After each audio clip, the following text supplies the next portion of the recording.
this time, the military division was unexpectedly calm. A calm that confused Zhao Jingwu. Only the warlord spoke slowly, his voice steady. Never mind. Just let the empress be happy. They won't be happy for days. It will only take a few days, and in the best case scenario, they'll lose on their own without us having to attack the city. We only need to wait a few days. Zhao Jingwu's eyes lit up. He knew that the military division had a good idea and eagerly said, "Warlord, could it be that you have some arrangement that I don't know about?" The military division contained a smile, and his demeanor was confident. The so-called walk one step, see 10 steps, is a master. But my master says that it is the one who takes one step and sees 20 that is truly superior. Even though I didn't expect the empress to have this great killing weapon in her hands to save the day, it still won't change their doomed end. What exactly is the ploy?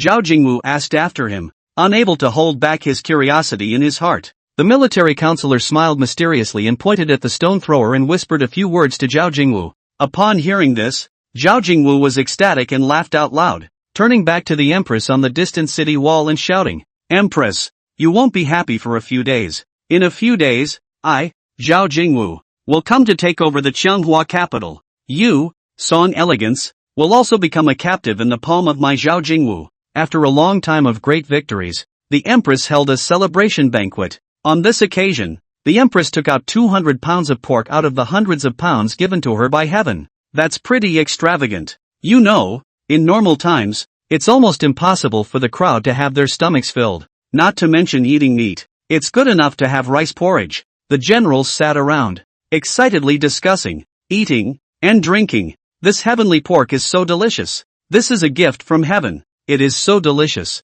Never have I tasted something so delicious. This heavenly pork is truly the best on earth. The crowd wolfed it down, but still felt it wasn't enough. One man exclaimed, "It's a blessing of 8 lifetimes to be able to eat a bit of this heavenly pork. It's only when you follow His Majesty's men that you get this kind of good thing." At this time, however, the empress had a grave expression on her face. Now is not the time to be happy. The Zhao army outside the city is still eyeing us. We must not get carried away and must remain vigilant at all times. At this time, Li Ro raised the weapon in her hand and said, "Your Majesty, my weapon is now completely unusable. You see, it's not still a long sword. It's clearly a long saw." The blade of the sword was covered with nicks, like jagged teeth, and the hilt was loose and could break at any time. The empress took a look at Li Ro's weapon. The long sword was indeed in tatters, and then look at the other people's weapons, too. Some of the lance heads were bent out of shape. Some of the greatsword blades were rolled over and full of cracks. Yes, how can we fight with Zhao's generals with this kind of weapon? Or have we been cut off from supplies for so long that we can't get anything done? Oi! The ministers sighed with sighs, and then, one by one, their eyes searched at the empress. I understand. Song Yaye knew that they wanted her to pray for heavenly favors. Go back. Song Elegance immediately wrote a letter telling the heavens that they had won and thanking them for the heavenly oil. Yang Jiqiang said, "No need to thank you. This is what I should do. I am also very pleased to be able to help you. Seeing you guys being indomitable in times of trouble, I deeply admire you." Song Elegant, however, thanked again and said, "I have a toast to heaven, and have no wine but water in its place." Yang then saw a glass of wine appear before his eyes. It was a jade cup with a crystal clear body, emitting a warm luster. The walls of the jade cup are beautifully carved with floral patterns, as if telling an ancient story. The clear water in the cup shifted slightly, and it seemed to emit a tantalizing aroma when it was clearly odorless.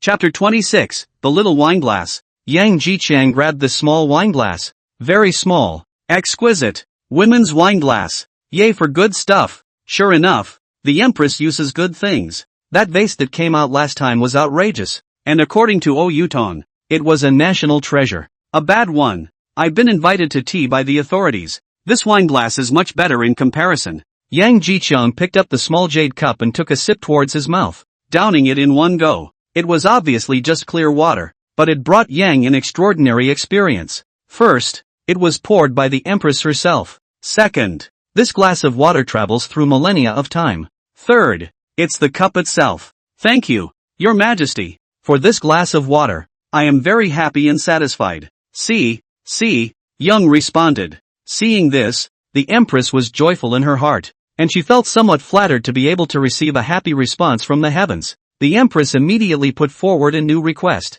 Words earnest, my Qianghua battle, fierce and unusual, long days. The weapons in the hands of the soldiers have been reduced to scrap metal. If the heavens have mercy on us, I implore you to grant us divine weapons to help our Qianghua defend against foreign enemies. Yang Jiqiang did feel difficult after hearing the empress's request. You know it's a modern society. Surely hot weapons can't just be provided. Even cold weapons are not easy to find. However, after taking someone else's valuable little jade cup, Yang Jiqiang could only agree. Okay, I'll find a way to get you weapons. But give me some time. The empress was overjoyed. Thank heaven. Just as Yang Jiqiang was communicating with the empress, suddenly a group of stout, big-bladed men came down from the van, more than 20 in total. When the factory security guard, old Zhang, saw this, he asked loudly, "What are you doing?" These men were brought by Lu Kaitai, who said, "Tie him up." The crowd immediately moved in, tying old Zhang up tightly and throwing him in the security room where he could hardly move. Then they strutted into the factory. "Boss Lu, you're finally here." At the factory, a woman in her 30s rushed out, full of enthusiasm. This middle-aged woman, an employee of Yang Jiqiang's factory, is called Lu Lijuan. Lijuan, I promised. As long as what you say is true, you'll be the workshop director of my factory from now on. Lu Kaitai swears by it, and his attitude towards Lu Lijuan is quite eager. With your words, Boss Lu, I am relieved. What I have said is absolutely true. Obviously, this woman has been successfully bought by Lu Kaitai. There's definitely something wrong with Yang's factory. Must be doing some shady business. We produce day and night every day, and the goods soon piled up into mountains. However, the next morning, all those mountains of goods disappeared without a trace. Next to him, a burly man said rightly, "At night, the customer pulls the goods away. So of course there's nothing left." Lu Lijuan, however, retorted, "You just don't understand. The thing is, I've already double-checked several times. There weren't any trucks coming in or out at night at all, but by the next day, those piles of goods were inexplicably gone. No way. What the hell?" The crowd was in disbelief. Lu Kaitai, on the contrary, appeared indifferent. Obviously it's not the first time he's heard that. If what you say is true, then Yang Jiqiang must have an ulterior motive. In the clandestine pursuit of certain illegal activities, this guy is suddenly so rich. First, he's making up the back wages. Then he's recruiting new workers and making the factory work overtime 24 hours a day, also significantly expanding the plant. What's even more outrageous is that he's building a new water plant in the factory. Is that too wasteful to be useful? There's only one possibility, and that's that he must have done something illegal. Today, we're going to do the people a favor. Lu Kaitai spoke with justice. A strong man next to him was puzzled. But, Boss Lu, there's nothing directly related to Yang Jiqiang's illegal activities and the disappearance of the goods. Lu Kaitai was a bit unable to justify himself for a moment and cursed furiously. You don't know. All of you listen to me and stop questioning blindly here. Anyway, you guys listen to me, and you'll have your favor money afterwards. Yes, Boss Lu. The crowd responded. Go, follow me in. I'm going to break down Yang Jiqiang's true colors today. In fact, Lu Kaitai's heart was filled with curiosity. Where on earth did Yang get so much money? If there was really any so-called big client, he would naturally want to snatch it himself. As for what Lu Lijuan said about the goods disappearing strangely, Lu Kaitai is simply not convinced. In the world, where is such an outrageous thing? In an unused warehouse. Yang Jiqiang sleeps here. In the whole factory, only the security guard old Zhang knows. Suddenly, he heard the footsteps of many people talking. Boss Lu, this is the place. It's this unused warehouse. Yang Jiqiang made it secretive, forbidding anyone to approach. All the goods we produce have to be moved into unused warehouses. It's so strange. There are good warehouses that you don't use, but you move the goods you produce into idle warehouses. Then, it was Lu Kaitai's voice. So, that's where the problem lies. That, I'm not sure about. Let's go in and take a look. Lu Lijuan doesn't have much of a bottom line either. Yang Jiqiang was shocked. It was that bastard Lu Kaitai. Why is he here? Idle warehouse is the biggest secret of Yang Jiqiang. In order to protect the secret, he even installed monitoring equipment. Open your cell phone and check. Sure enough, Lu Kaitai was seen outside, leading a good group of people outside, and was forcing the door open. Lu Kaitai, how dare you break into my factory? And Lu Lijuan, you've been working in my factory for so many years. The guy who eats out of the house. Yang Jiqiang was furious. Yang Jiqiang immediately wanted to rush out, but thought that there were so many of them. The comber is not good. Yang's first choice was to call the police. Afterwards, a hidden place was found to hide. He would like to see what Lu Kai-tai wants to do with so many people running in aggressively. Shortly afterward, there was the sound of a lock being picked outside. With that, the door was pushed open. Lu Kai-tai and the others swaggered in. The eyes swept over. And used warehouses are still relatively large. Factories are generally used to hold things that are usually of little use, cluttered and disorganized. However, Yang's unused warehouse is clean and dry. Eyes on the road. A forklift rested silently. A couch, a desk, a computer chair, a dozen boxes were stacked neatly against the wall. Other than that, there's nothing. Hurry up and look for it, especially things like business cards and account books. Lu Kai-tai ordered. Chapter 27, Ghosts. They immediately started rummaging. But there's nothing important in it at all. Looking at a pile of useless scrap paper, Lu Kai-tai was annoyed. To Lu Lijuan, she said, "Is this what you said was important to Yang Jiqiang? What's important if you look through it?" Lu Lijuan responded apprehensively. Yang Jiqiang usually makes the unused warehouse secretive. No one is allowed to approach. But whenever there is anything important, he moves it into the idle warehouse. If there is any secret, it must be here. But there's nothing here? Lu Kai-tai was getting irritated. I don't know why. Maybe there's a ghost. Yang Jiqiang produces so many things in his factory every day. Without a truck to pull it, it's gone missing.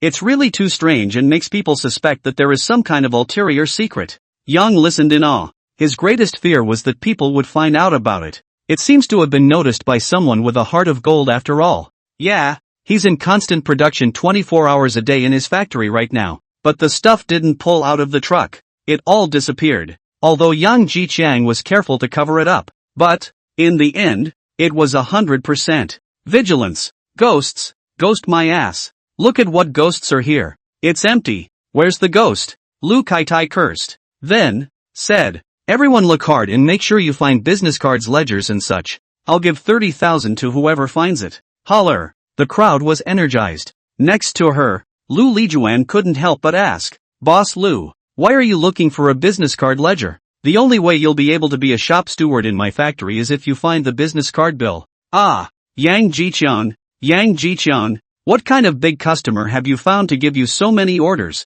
The old man must rob them all for you. Lu Kai-tai cursed. Hearing that, Yang understood it all. This guy turned out to be after stealing his clients. Yang Jiqiang sneered. It's okay to steal my dad's clients in the past. This time, if you can steal my client, I'll take your name. Also, his client is an empress. 1,000 years of Xianghua. Over 300,000 army people. That was an existence that Lu Kai-tai couldn't even think of. Next, Yang Jiqiang suddenly had a good idea in his heart. Lu Kai-tai, how dare you bring people to me to spread wildness? Today, I will definitely give you a profound lesson. Suddenly, the lights went out, and the surroundings were plunged into darkness.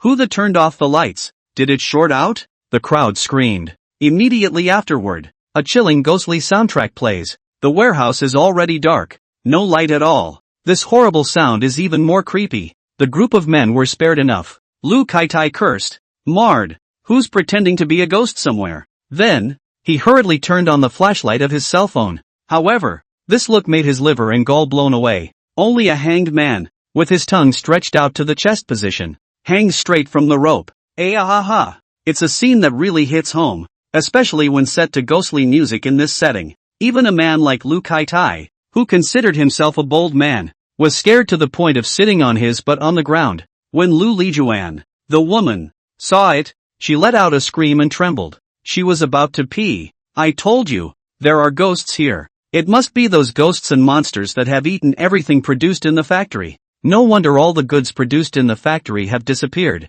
Ah! With that statement, those who had been a little skeptical crumbled. Yeah, Lu Lijuan has said. Yang Jiqiang factory produced so many goods, no truck to pull, but all disappeared. Only ghosts and monsters can make sense of it. Run! There's a ghost. Wait for me. Then, more than 20 people scrambled toward the door to escape. You push and I squeeze. Run for your life. It turns out that there really are ghosts in this world. And if you thought there weren't any before, it's because you didn't bump into them. Results. So many people fell on their asses, including Lu Kai-tai himself. His feet slipped and he fell heavily to the ground, his face coming into close contact with the ground and gnawing a mouthful of dust. It hurts. Lu Kaitai cried out miserably and his head hit the ground, bulging a large bag. Before he could slow down, the chaotic crowd was trampling over him again. He only felt a sharp pain in his body, and he was trampled to a great extent. At this moment, Lu Kaitai, where there is the usual boss look,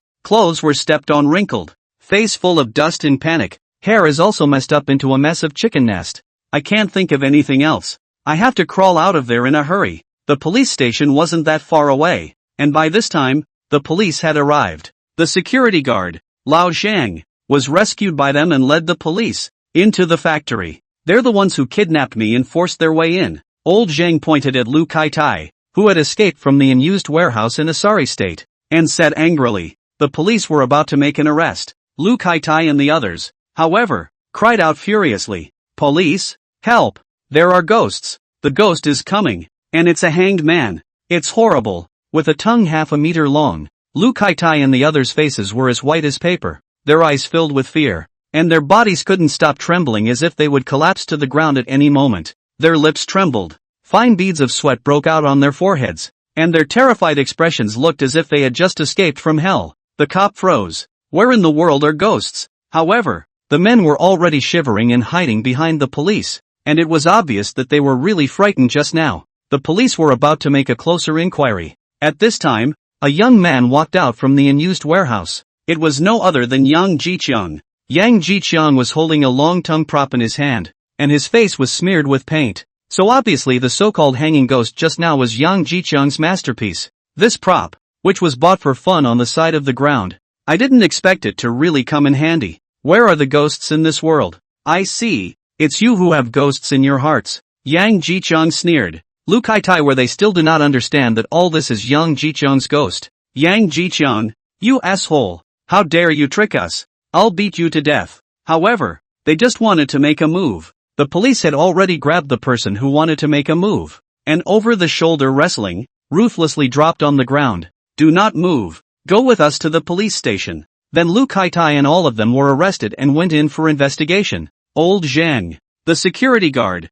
gave Yang a thumbs up. Boss, you're awesome. Yang Jiqiang smiled, but his heart was not at all relaxed. Today, it was considered his luck. If the secret of the unused warehouse is discovered, it's over. The worst case scenario is that it goes to the authorities, and then, it's the state that takes over and investigates the paranormal, and Yang will be taken away and lose everything. It seems like it's time to really develop business in the real world, so that with goods coming in and out, it's a good way to hide that I'm teleporting goods to the empress. Also, with the construction company expanding their factory, the perimeter of this unused warehouse had to be rebuilt to make it easier for him to continue hiding this secret. Of course, more money will be given. Chapter 28 Building Materials. The next day, Yang made an appointment with one of Lu Kaitai's big clients. In fact, this is also a former big customer of Yang Jiqiang and his family's food factory, but was later snatched away by Lu Kaitai using despicable means. In the private room of the tea house, a middle-aged man with glasses on his head said, Little Yang, originally I wasn't supposed to meet with you.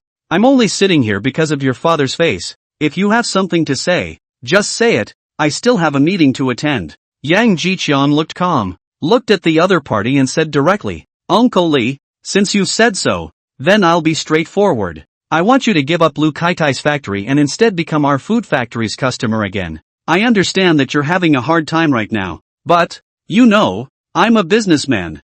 I can't talk about sentimentality and everything. At first, when your family food factory had quality problems, it was a serious matter. Uncle Li said with a slight frown. That incident, it was Lu Kaitai who arranged for someone to do it. Uncle Li, you're a smart person. You won't be able to not see who was behind it. Yang Jiqiang's eyes burned. Uncle Li was silent for a while before he slowly said, This world is ultimately about strength. Little Yang, Lu Kaitai has offered me a price that I can't refuse. Yang Jiqiang smiled and said calmly, Since I asked your Uncle Li out, how could I be unprepared? I'll give you a price for you to look at. Also, for your information, my food factory has risen from the dead and is expanding massively, constantly recruiting new employees, and will definitely not let you down. Uncle Li looked at the document Yang Jiqiang handed over and couldn't help but stare in disbelief. At this price, there's absolutely no way you can make a profit. You don't have to worry about this, the quality is guaranteed.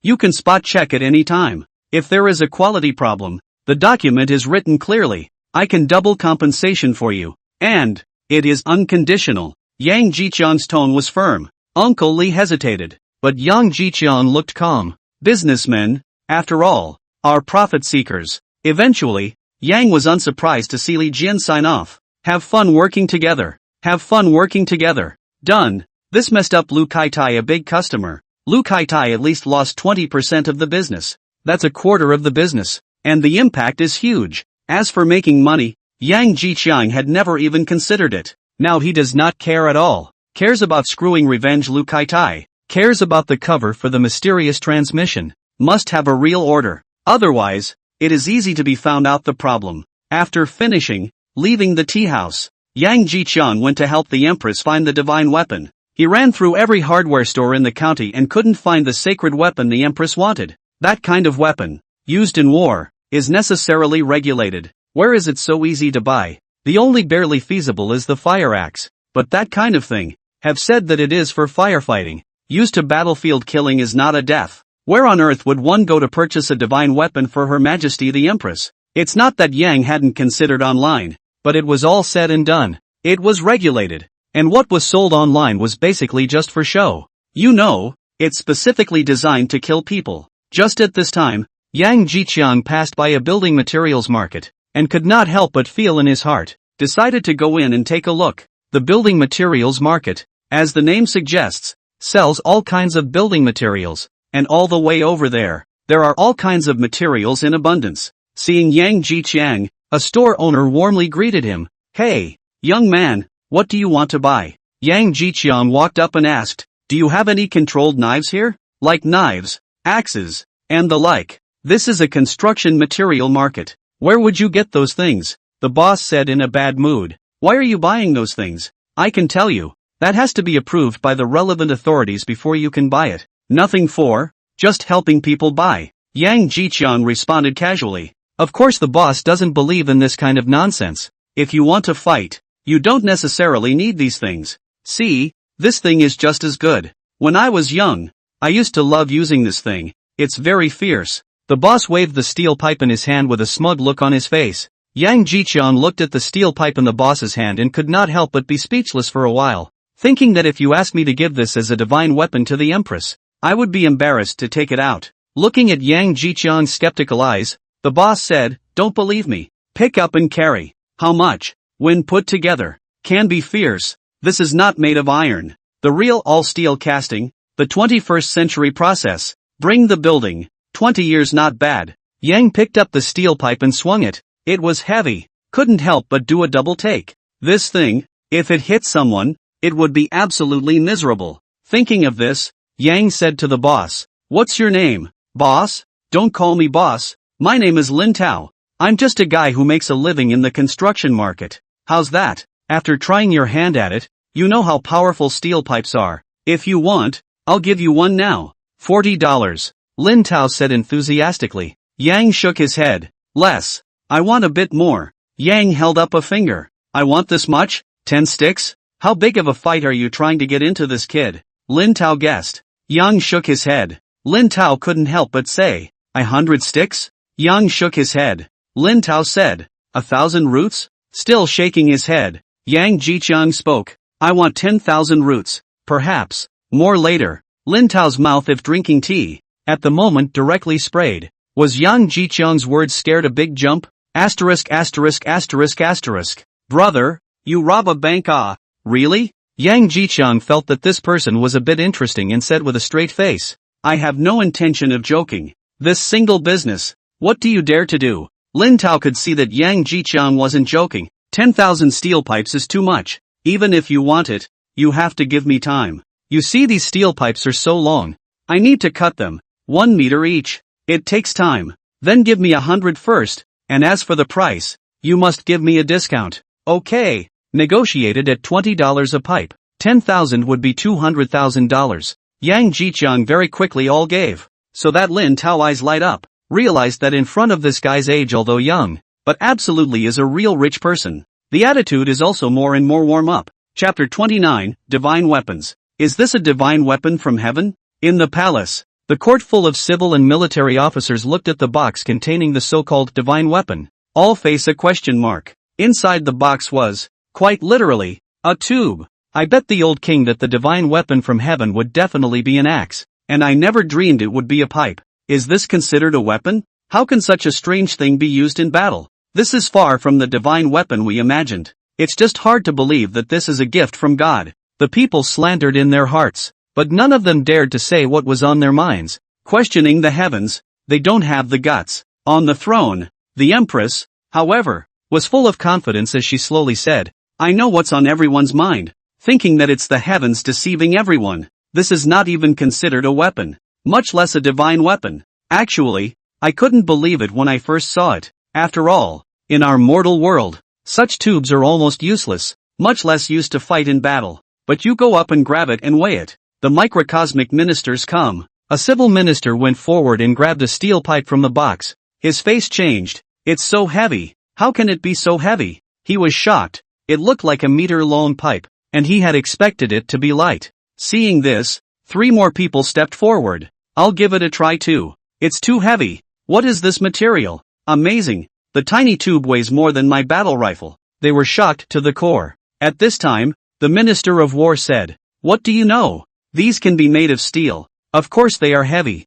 Now, everyone changed color. Steel, in this era, is extremely valuable. The production is very low, simply cannot be produced for military use. Only a few powerful people could afford to use it, such as the empress on the throne. The heirloom sword, which cut iron like mud, was made of refined steel, and was created by the first Qianghua emperor at the cost of enormous manpower and financial resources. As for Qianghua's senior generals, it was considered good to have a weapon made of fine iron. Most people's weapons, in this day and age, use the usual iron to build them, or better yet, cast them in bronze. The steel of steel is so precious. Right now, these 2 boxes of steel pipes, but all of them are made of steel. That's a real treasure. The Empress said, That's right. I have already told the officials of the Ministry of War to test it, and indeed, it is all made of refined steel. Moreover, the purity of the essence is extremely high, and it is still above my Jingui treasure sword, which is hard and lethal. With that, the Empress drew the sword of one of the palace guards and unsheathed it with a resounding clang. It slashed above a steel pipe in the hands of a military officer. With a click, the long sword made of bronze broke with a sound. Looking again at the steel pipe in the military official's hand, there were just a few more marks. The crowd was amazed that the steel pipe was far harder than imagined. This steel pipe is truly a divine weapon. It is hard and unrivaled. It is truly a weapon of the battlefield. If heaven grants such divine weapons, my Qianghua kingdom will be invincible in battle. This hardened steel pipe is truly a godly thing, worthy of being a gift from the heavens. With this divine weapon, why worry that the enemy army will not be broken? Subsequently, civil and military officials began to loot it. A civil official's eyes were red, and his hands reached impatiently for the chest, muttering, Such treasures must be used for me. Another civil official pushed right through the people around him and fought to grab the steel pipe, nearly dropping his official hat. The military officials were even more like wolves and tigers, some of them waving their arms, wanting to grab a few more. Some jumped right into the box and grabbed it indiscriminately. Others nearly came to blows over a steel pipe. A civil official snatched one and clutched it tightly in his arms for fear that it would be taken away by someone else. Not to be outdone, an elderly civilian official reached for the steel pipe with a trembling hand. The crowd had a total disregard for etiquette and the scene was chaotic. Seeing this, the Empress had to order a stop. She was helpless in her heart, yet she was able to understand their feelings. Such a divine weapon was simply priced out of the market and could be treated as a family heirloom. Not to mention military officials, even civil officials would like to have such a treasure, which might be able to save their own lives and those of their family members at critical moments. Okay, hand over the divine weapon. These are special times and should be given to useful people to play a big role. The crowd was unwilling to give up, but they didn't dare to defy the Empress's majesty. The Empress then spoke. The first order of business is an even more important matter.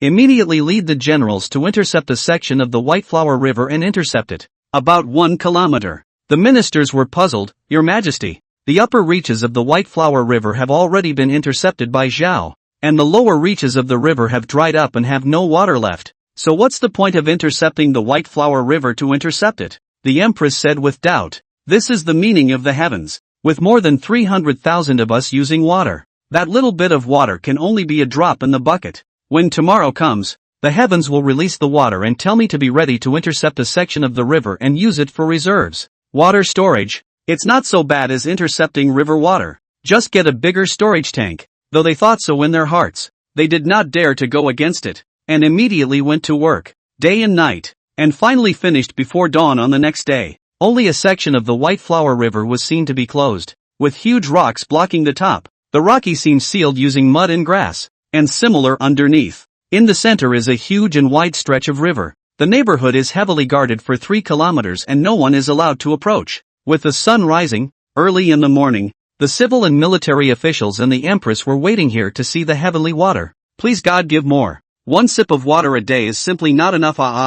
They prayed silently. The empress looked at the time, and the time agreed with the heavens had come. So, holding the jade seal of the town, she communicated with the heavens. Nothing. Another 20 minutes passed and still nothing. The empress waited patiently. Suddenly, in the void, a terrifying water dragon appeared out of nowhere with a clatter. That water dragon was like a 10,000-foot waterfall pouring down, rushing into the channel of the White Flower River as if it was going to stir up 1,000 layers of huge waves. The river rushed and roared as if to shake the earth to its core. The water splashed everywhere, like a bright pearl flying in the air. Wherever that water dragon passed, the air seemed to be distorted, emitting a roaring sound. The vapor that hit her face suffocated the empress. The civil and military officials choked. My God! This is some kind of ghostly work. Such sights are unbelievable. Such a miracle is rare in the world. The power of this water dragon is shocking. Immediately afterward, the civil and military officials danced with excitement.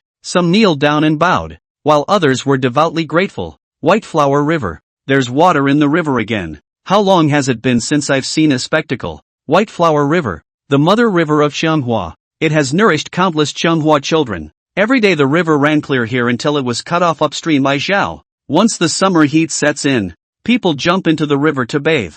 Now, at last, I see it again. Even though it's just a cut, it's heavenly water, unbelievably clear. A minister couldn't help but come forward, take a sip of the water, and excitedly said, "This is a miracle, Only the heavens are capable of such magic." The empress' eyes were crystallized. They were tears of emotion. Heaven, what a generous love for the people of Qianghua. Chapter 30 Yang Jichang's change. The plant expansion is complete, as is the new water plant. During the completion ceremony, Yang personally turned on the water plant switch. All of a sudden, the pumps roared, the waves rolled, and the surging clear water, after treatment, rushed into the pipeline like a galloping stallion. Yeah, it cost an ocean of money, worked day and night, and it's finally done. It would have taken a month to complete the project, but the construction company did it in a week. The person in charge of the construction company rubbed his hands together and said with a smile, "Mr. Yang, do you think this project is satisfactory?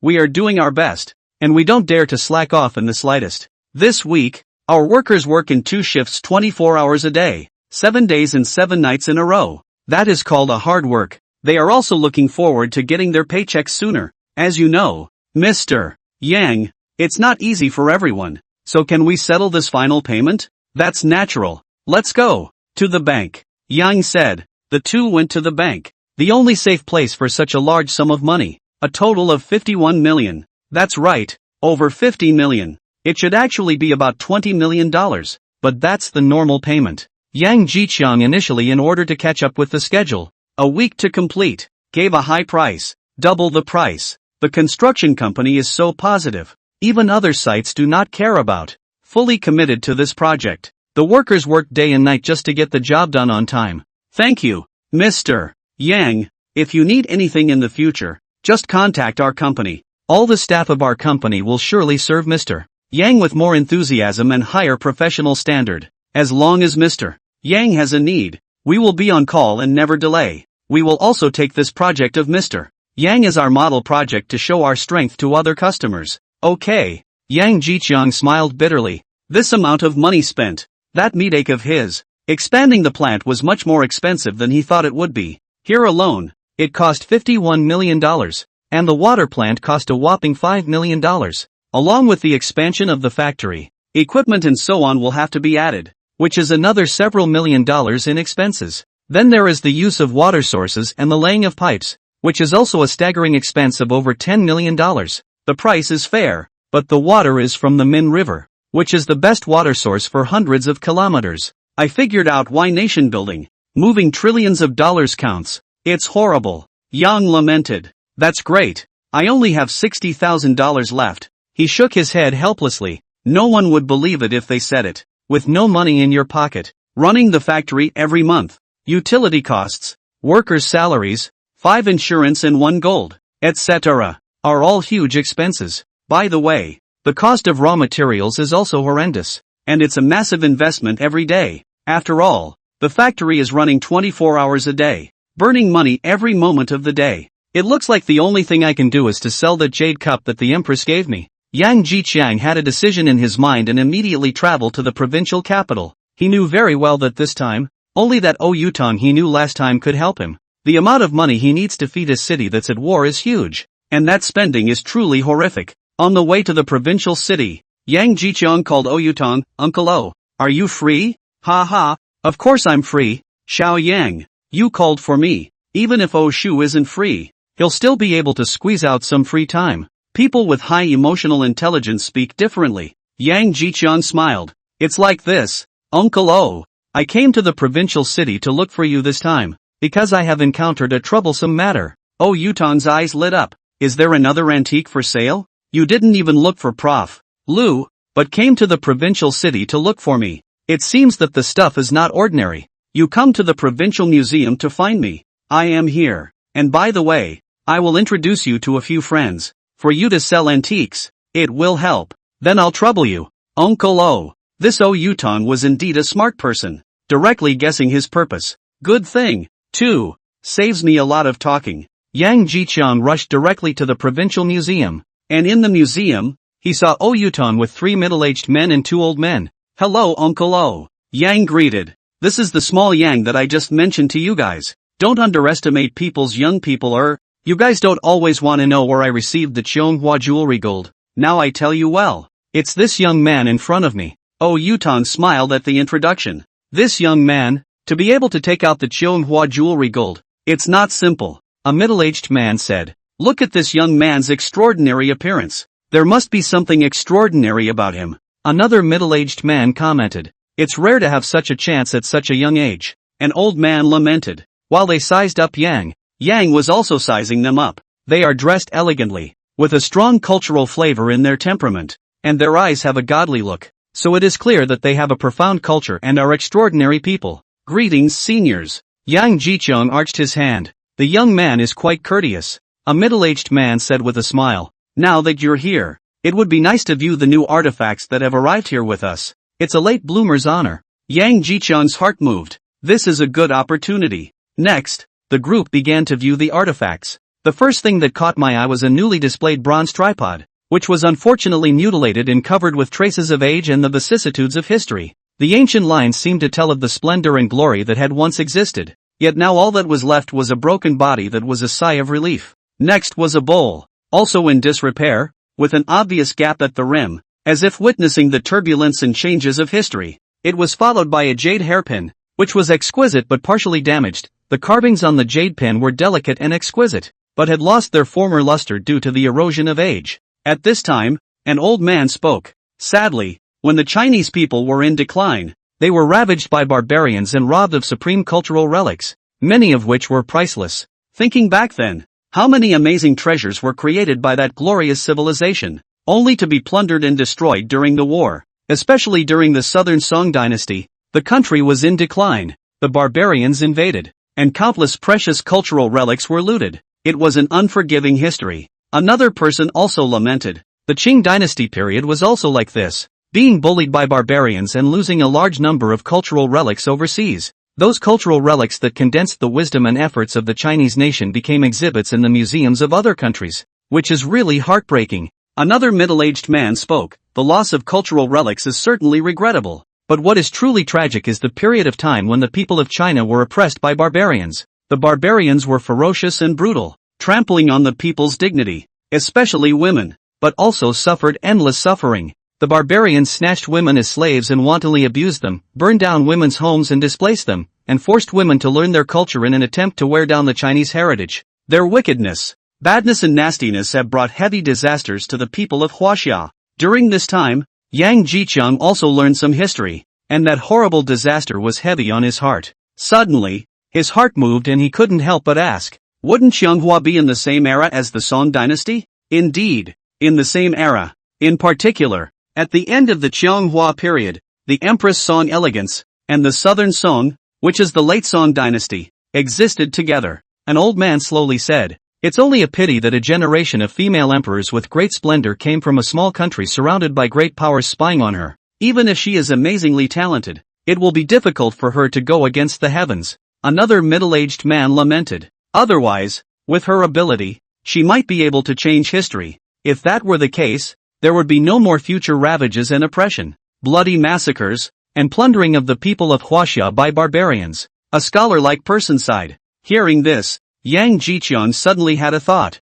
If, with my help, the empress didn't die and Qianghua didn't perish, is it possible that I could change history? In that case, the people of China would not have had the tragic fate of being ravaged and oppressed by barbarians, bloodily slaughtered and plundered later. The cultural relics of China would not have been plundered and divided by countless forces. Thinking of this, as a Chinese subject, the Chinese blood in Yang Jiqiang's body instantly tumbled like boiling magma. It was a strong sense of mission, a responsibility engraved in the depths of the soul. A man lives his life for a few decades and can't do everything for money. In this vast river of history, what are personal gains and losses? When seeing the Chinese people once suffered those hardships, those ravaged by barbarians' oppression, bloody slaughter, plunder of the tragic past, Yang Jiqiang, heart of the national sentiment like a blazing fire, burned up. He thought of the once glorious Chinese civilization, the brilliant culture, the great inventions, the magnificent mountains and rivers, which were the precious wealth left by the ancestors to the descendants. However, in the changing winds and clouds of history, the people of China have suffered so many trials and tribulations. Now he has a chance to change all that, a chance to turn the trajectory of history on its head. If he could help the empress and keep the Qianghua kingdom from dying, he might be able to change the entire course of history. Yang clenched his fists and swore in his heart, I will change history. I will help the empress. Unify China. Change everything. I will not spare all the villains who have ever bullied the people of China. I want Chinese civilization to shine brightly again, so that the world will be shocked by it. At this moment, he no longer acted only for money, but fought for the dignity of the nation, for the responsibility of history, and for the future of China. Chapter 31, The Auction. Allow me to interrupt for a moment, can I? Yang's thoughts changed and he suddenly opened his mouth. Oh, Yutong and the others looked over. What is it? Yang Jiqiang took out a small box from the satchel on his body, slowly opened the box and carefully took out a small jade cup. Oh, Yutong, along with 3 middle-aged men and 2 old men, changed their faces the moment they saw the small jade cup. Seeing their faces change, Yang Jiqiang knew that the value of this small jade cup was not trivial, and with a happy heart, he said, I know that all of you seniors are connoisseurs in the antique world. Can you help to taste this small jade cup? They then took the small jade cups and discussed them in a chorus of voices. It's incredible how well preserved this little jade cup is. Looking at the style, it is indeed an object from the Qianghua years. It also has the Qianghua court's imperial script on it, so it must have come from the Qianghua royal family. The walls of the jade cup are beautifully carved with floral patterns, and are well preserved and prized. Rare in the world. After finishing, Oh Yutong was quite excited to Yang Jiqiang. You guy always gives me surprises. This little jade cup is really a rare treasure. Where did you get such a good thing? Yang Jiqiang contained a smile. It seems that this thing of mine is still good. It's my family heirloom, and I really don't want to sell it if it's not time to use the money.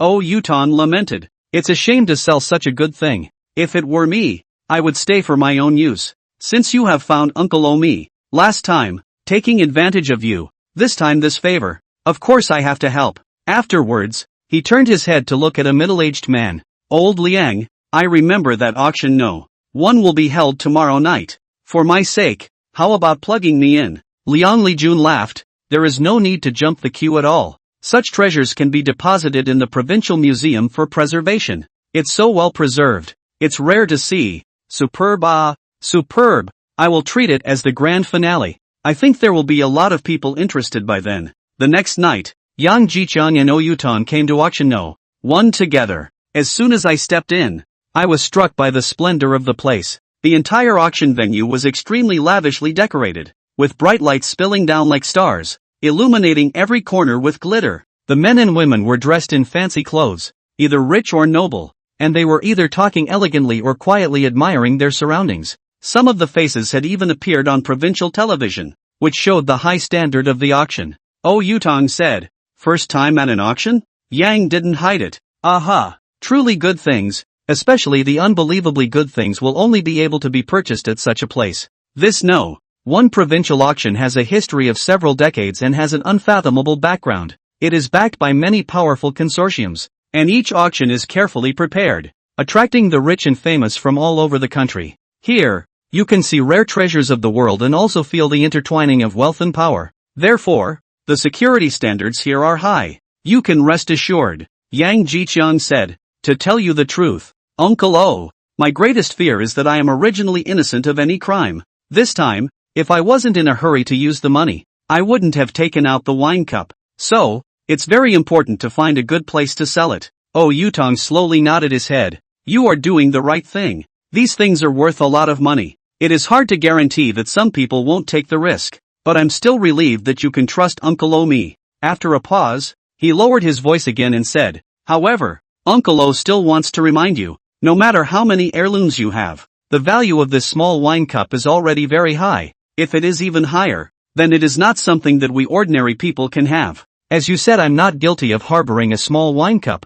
Having that kind of thing isn't necessarily a good thing. It's more likely to be a bad thing, or even the extermination of a family. In history, have there been fewer incidents of people's families being exterminated because of a piece of antique? Those precious antiques often attract the coveting of countless people, and in order to get them, some people will do anything. In front of great benefits, the dark side of human nature will be infinitely amplified. This was said by O Yutong with deep meaning. It is obvious that the old and matured one does not believe in the heirloom that Yang Jiqiang said at all. Also, how could a man of his caliber be fooled by that statement? Yang Jiqiang was aghast in his heart when he heard this. Therefore, he didn't even dare to take out the vase that the empress had given him. This time, the small wine glass given by the empress looks like it's all too good to be true. Directly taken as the finale, replaced by that vase, I'm afraid that it will bring great trouble. National treasure. National treasure. Horrible value. If he took it out, Yang would definitely be torn to pieces by the storm.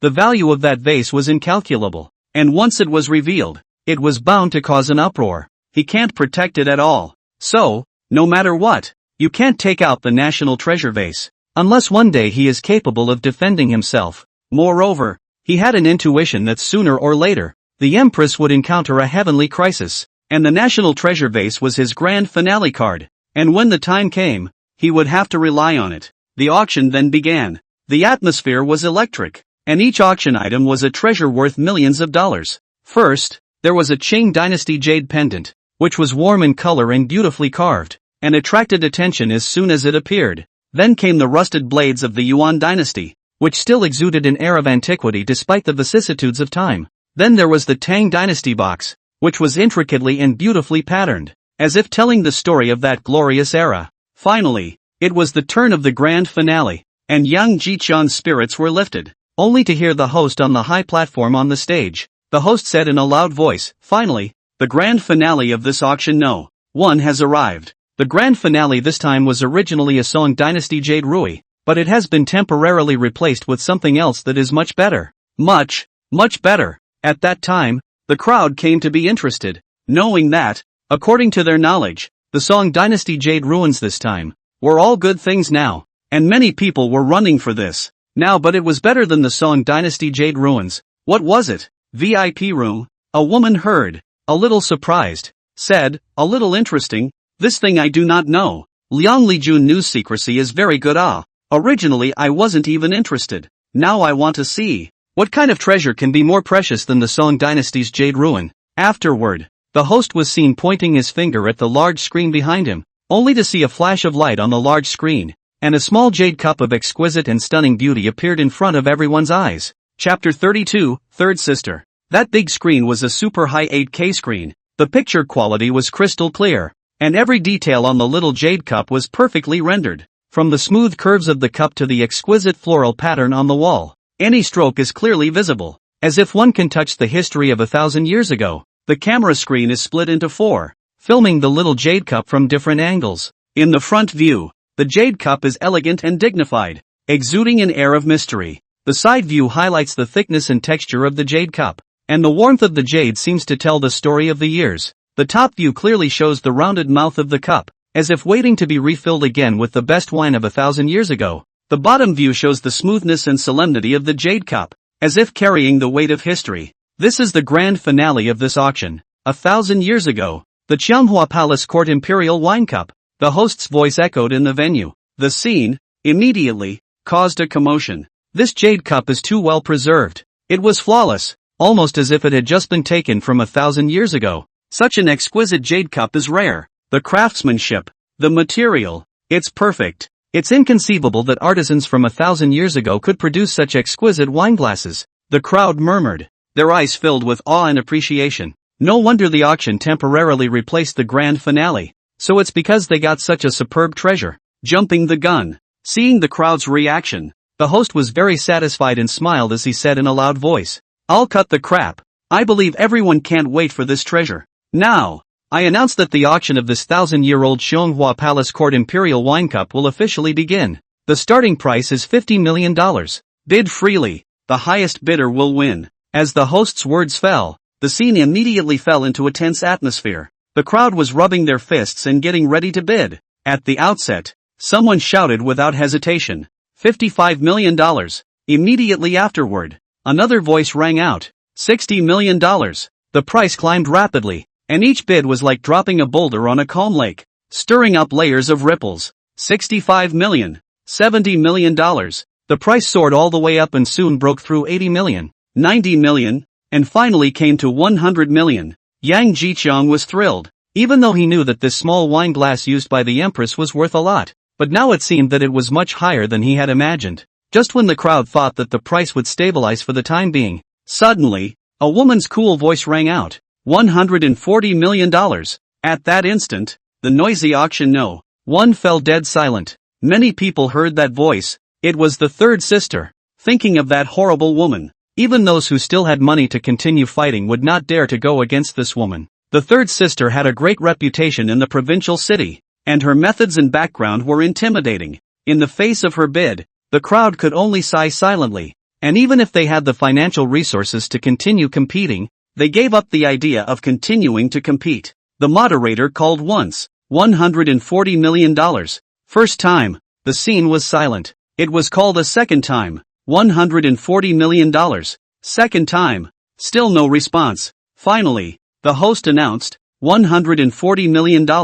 For the third time, sold. This treasure belongs to this lady. Yang Jiqiang was excited. $140 million. More than all the jewelry and gold sold last time. Is this the value of a superb antique? Such a large sum of money, suddenly smashed down. Yang Jiqiang's head is a little dizzy. However, beside him, Yutan's face was a bit gloomy. It's actually this woman. Yang Jiqiang, you're in some trouble. Seeing the stony color on Yutan's face, Yang Jiqiang couldn't help but ask, is there a problem? This woman, known as Third Sister, is an extremely dangerous figure in the provincial capital. She has a deep background. Her methods are ruthless, and she acts in a thunderous style. I can only remind you that you must not offend this woman. Otherwise, your entire family will die without knowing how. Yutan's words sent a chill through Yang Jiqiang's heart. After that, it was time to go to the auction to settle the money. The auction commission that should be given naturally cannot be reduced. Almost $3 million.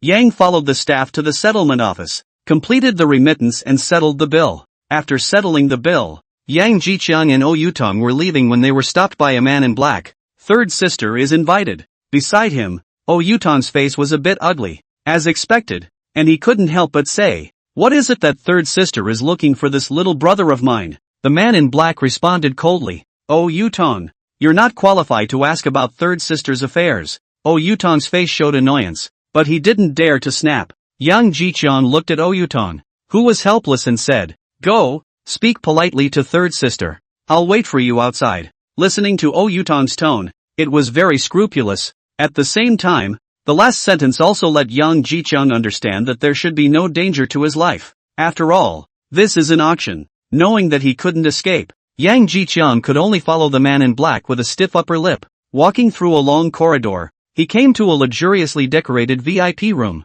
Pushing open the door, Yang saw the so-called third sister. The third sister was dressed in a red cheongsam, which was made of superior material and beautifully embroidered with flowers. She had a shapely figure, and the opening of her cheongsam revealed her long, white legs, sexy and charming. Her appearance was very beautiful, with eyebrows like distant daisies, eyes like autumn water, and skin like snow. However, her aura was somewhat cold, and her eyes revealed a kind of majesty that made people not dare to approach her easily. She sat there quietly, like a rose blooming on an iceberg, beautiful yet dangerous. Yo, didn't realize you were so young and a handsome guy? Third sister was a bit surprised and looked at the sofa across from her. Sit down. Yang Jiqiang sat down apprehensively. Third sister. Hello, my name is Yang Jiqiang. Is there something you're looking for me for? Yang Jiqiang spoke extremely politely. A man in black lit the cigarette in her mouth for third sister, who slowly exhaled the smoke ring and slowly said,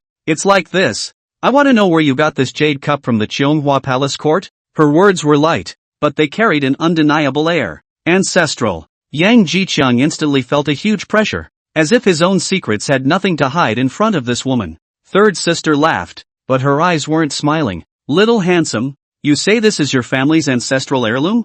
Humph, this can't fool me. The Cheonghua kingdom has long disappeared in the river of history. How can a 1,000-year-old palace item become your family's ancestral treasure so easily? Not to mention the extremely high value of this jade cup. Even if it is an ordinary antique, it cannot be passed down for 1,000 years in an ordinary family without being discovered. Do you take me for a 3-year-old child? Yang Jiqiang was shocked. Ordinary family. Jimmy Young. She already knows that much. What is the background of this woman? Chapter 33, The Plague. Yang Jiqiang was under even more pressure, but on the surface, he didn't move. Third sister, you are really powerful, but this is just your analysis. You have no evidence to prove that this is not my family's ancestral heirloom. My ancestors have always kept a low profile and kept this treasure properly until now. Third sister, you can't dismiss my claim based on mere speculation. But can an ordinary family preserve this wine cup so well for 1,000 years without the color fading? The third sister looked at the small wine glass on the coffee table.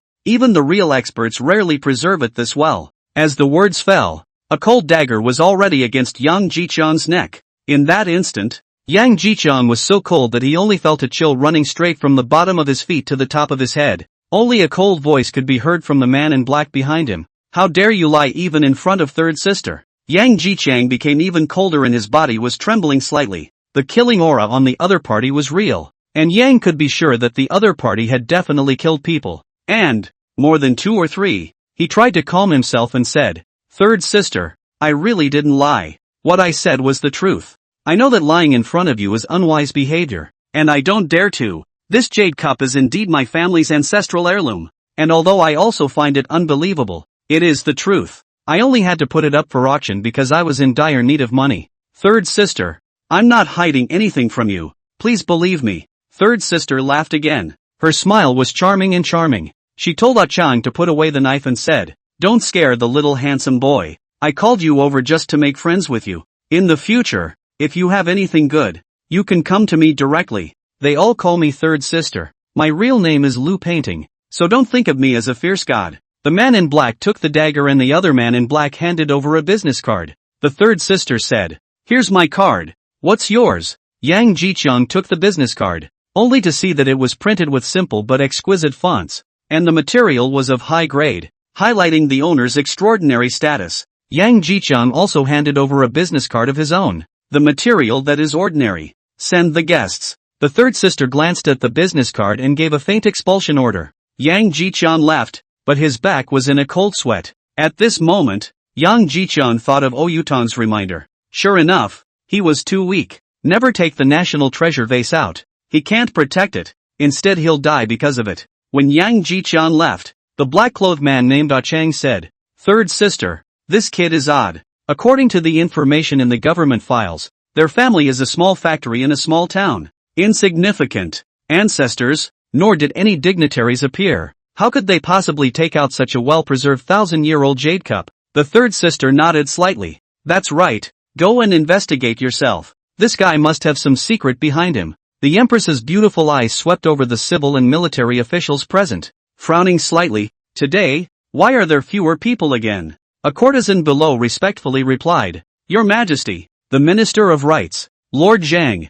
has been sick and has taken a leave of absence. The Minister of Households, Lord Li, has taken a leave of absence, and also Lord Wang, the head of the Ministry of Punishment, has taken a leave of absence as well. Not long ago, the Minister of the Ministry of Officials got sick and took a leave of absence. General Liu got sick and took a leave of absence. And now there are 3 more people who got sick and took a leave of absence. This is an extraordinary time. What is going on here?" The Empress showed her dissatisfaction. A minister coughed twice and replied with a somewhat pale face, "Your Majesty, now that disease is rampant in the city, many people have already collapsed. According to the imperial physician, it is most likely the plague." "What?" The Empress' face changed. "Why didn't you inform me of such an important matter earlier?" All the civil and military personnel in the court did not dare to speak. They were afraid that the Empress would be infected. If it's really a plague, the consequences are unimaginable. The Empress loved the people like a son, and was a benevolent ruler,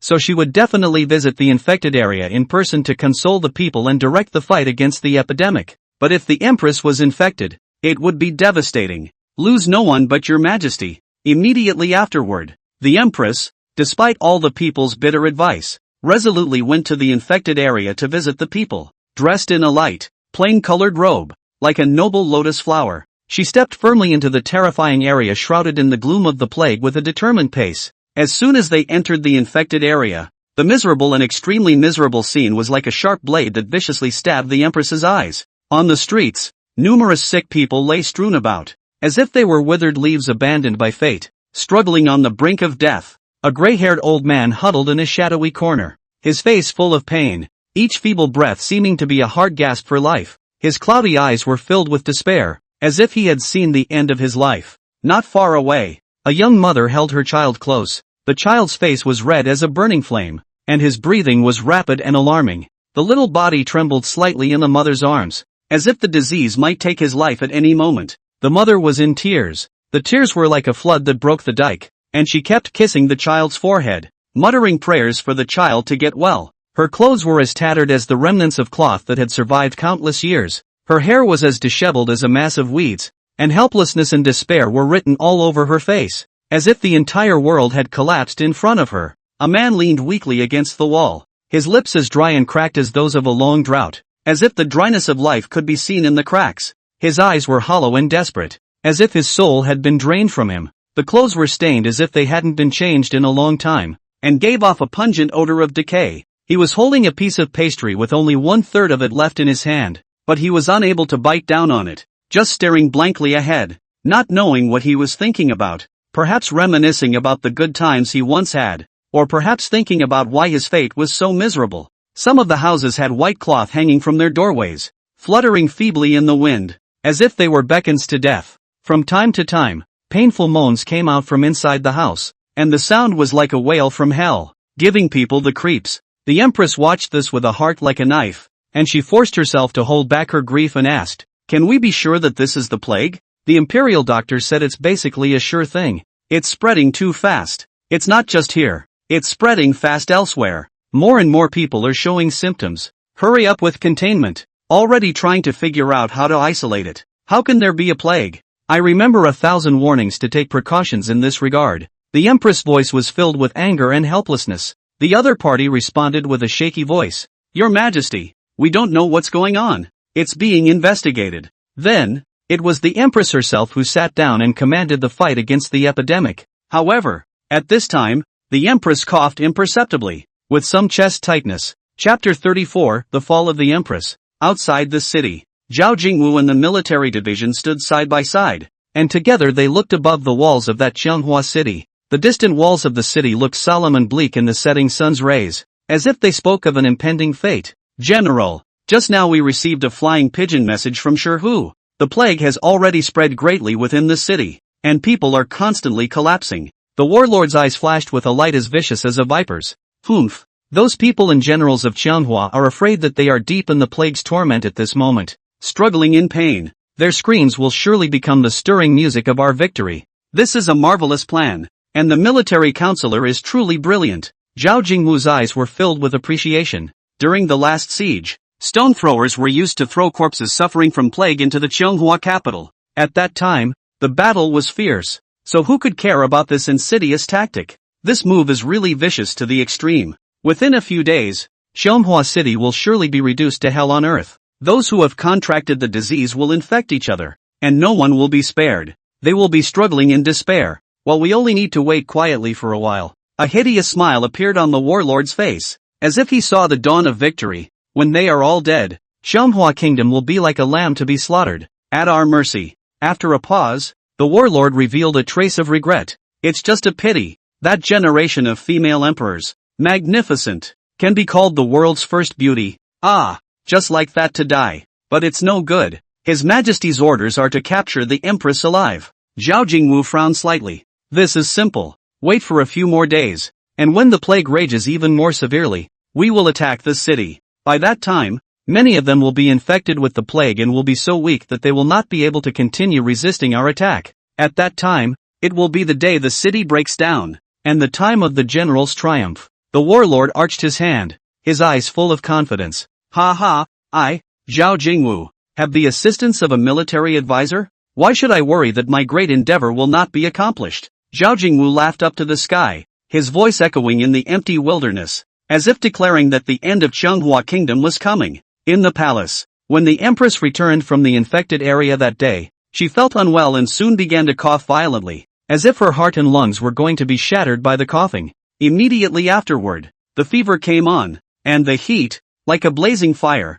quickly consumed the empress's body. The illness worsened at an alarming rate, and the empress, whose face was as pale as paper, had collapsed in a coma. The whole dynasty was as anxious as ants on a hot pan, and the group was constantly moving around. Their hearts are full of worry and fear. The empress is the head of a country, and now the Zhao army is under siege by 200,000 troops. If she has a long or short, the country is dead. When the imperial physician came out of the palace, the ministers immediately surrounded him like a tidal wave, eagerly inquiring, "How is His Majesty?" The imperial physician's face was gloomy and said heavily, "His Majesty's symptoms are extremely bad and the infection is severe. Today, he is still in a coma. His breath is weak, and his situation is very critical. His Majesty's body is already exhausted from working on state affairs, and now that he has contracted this terrible plague, it is really worrying." The ministers exploded into a heated discussion. "We shouldn't have let His Majesty go to the infected area in the first place.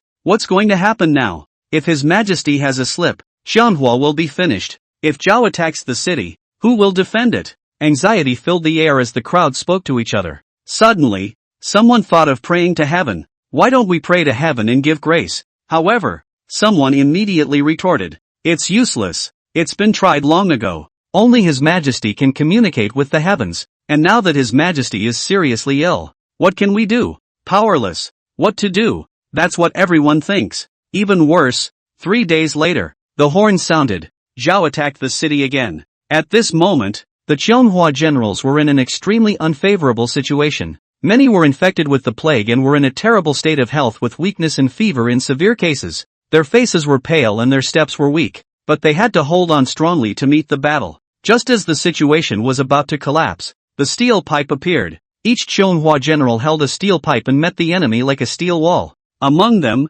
Li Ro was the most courageous, worthy of being the female emperor's beloved general with high martial arts skills. With her athletic stance, she met one of Zhao's enemy generals. The enemy general waved the huge axe in his hand and shouted, "Ha ha ha ha ha, you don't know how to die. Look at my huge axe. It's made of the hardest iron in the world. It's been through thousands of hammers and refining. It's incredibly sharp and cuts through iron like mud. With that broken pipe in your hand you dare to compete with me? It's simply out of your depth.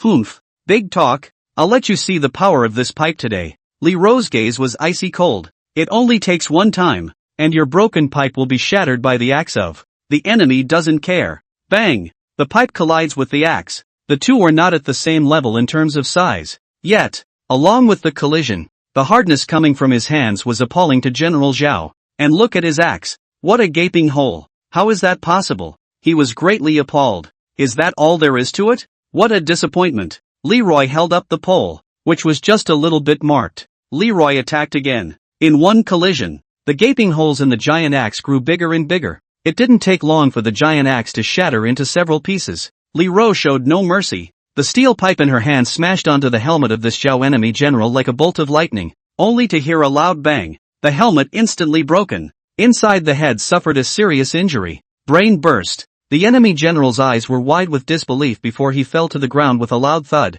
Not far, a Qianghua general holding a steel pipe was engaged in a fierce battle with two Zhao kilometers. Those two men were in a closed circle, one holding a long sword and the other wielding a sharp sword. The swords were all made of bronze, glittering with a cold light under the sunlight. Definitely considered to be good weapons. Kill! The 2,000 husbandmen bellowed, their long swords chopping down as fiercely as a tiger pouncing on a tiger, and their sharp swords stabbing out as swiftly as a snake coming out of its hole, bringing up gusts of harsh wind sounds. However, when their weapons in Qianghua general's hands of steel pipe collision, only to hear when a loud bang, sparks splashed, the sword on top of the appearance of a shocking gap. What kind of weapon is this? It's so hard. They were chilled to the bone. On the battlefield, a similar scene played out over and over again. These steel pipes, which are heavenly, divine and indestructible, the weapons used by those generals of Zhao were simply trash in front of them. In the blink of an eye, Zhao's senior officers, dead or wounded over 200,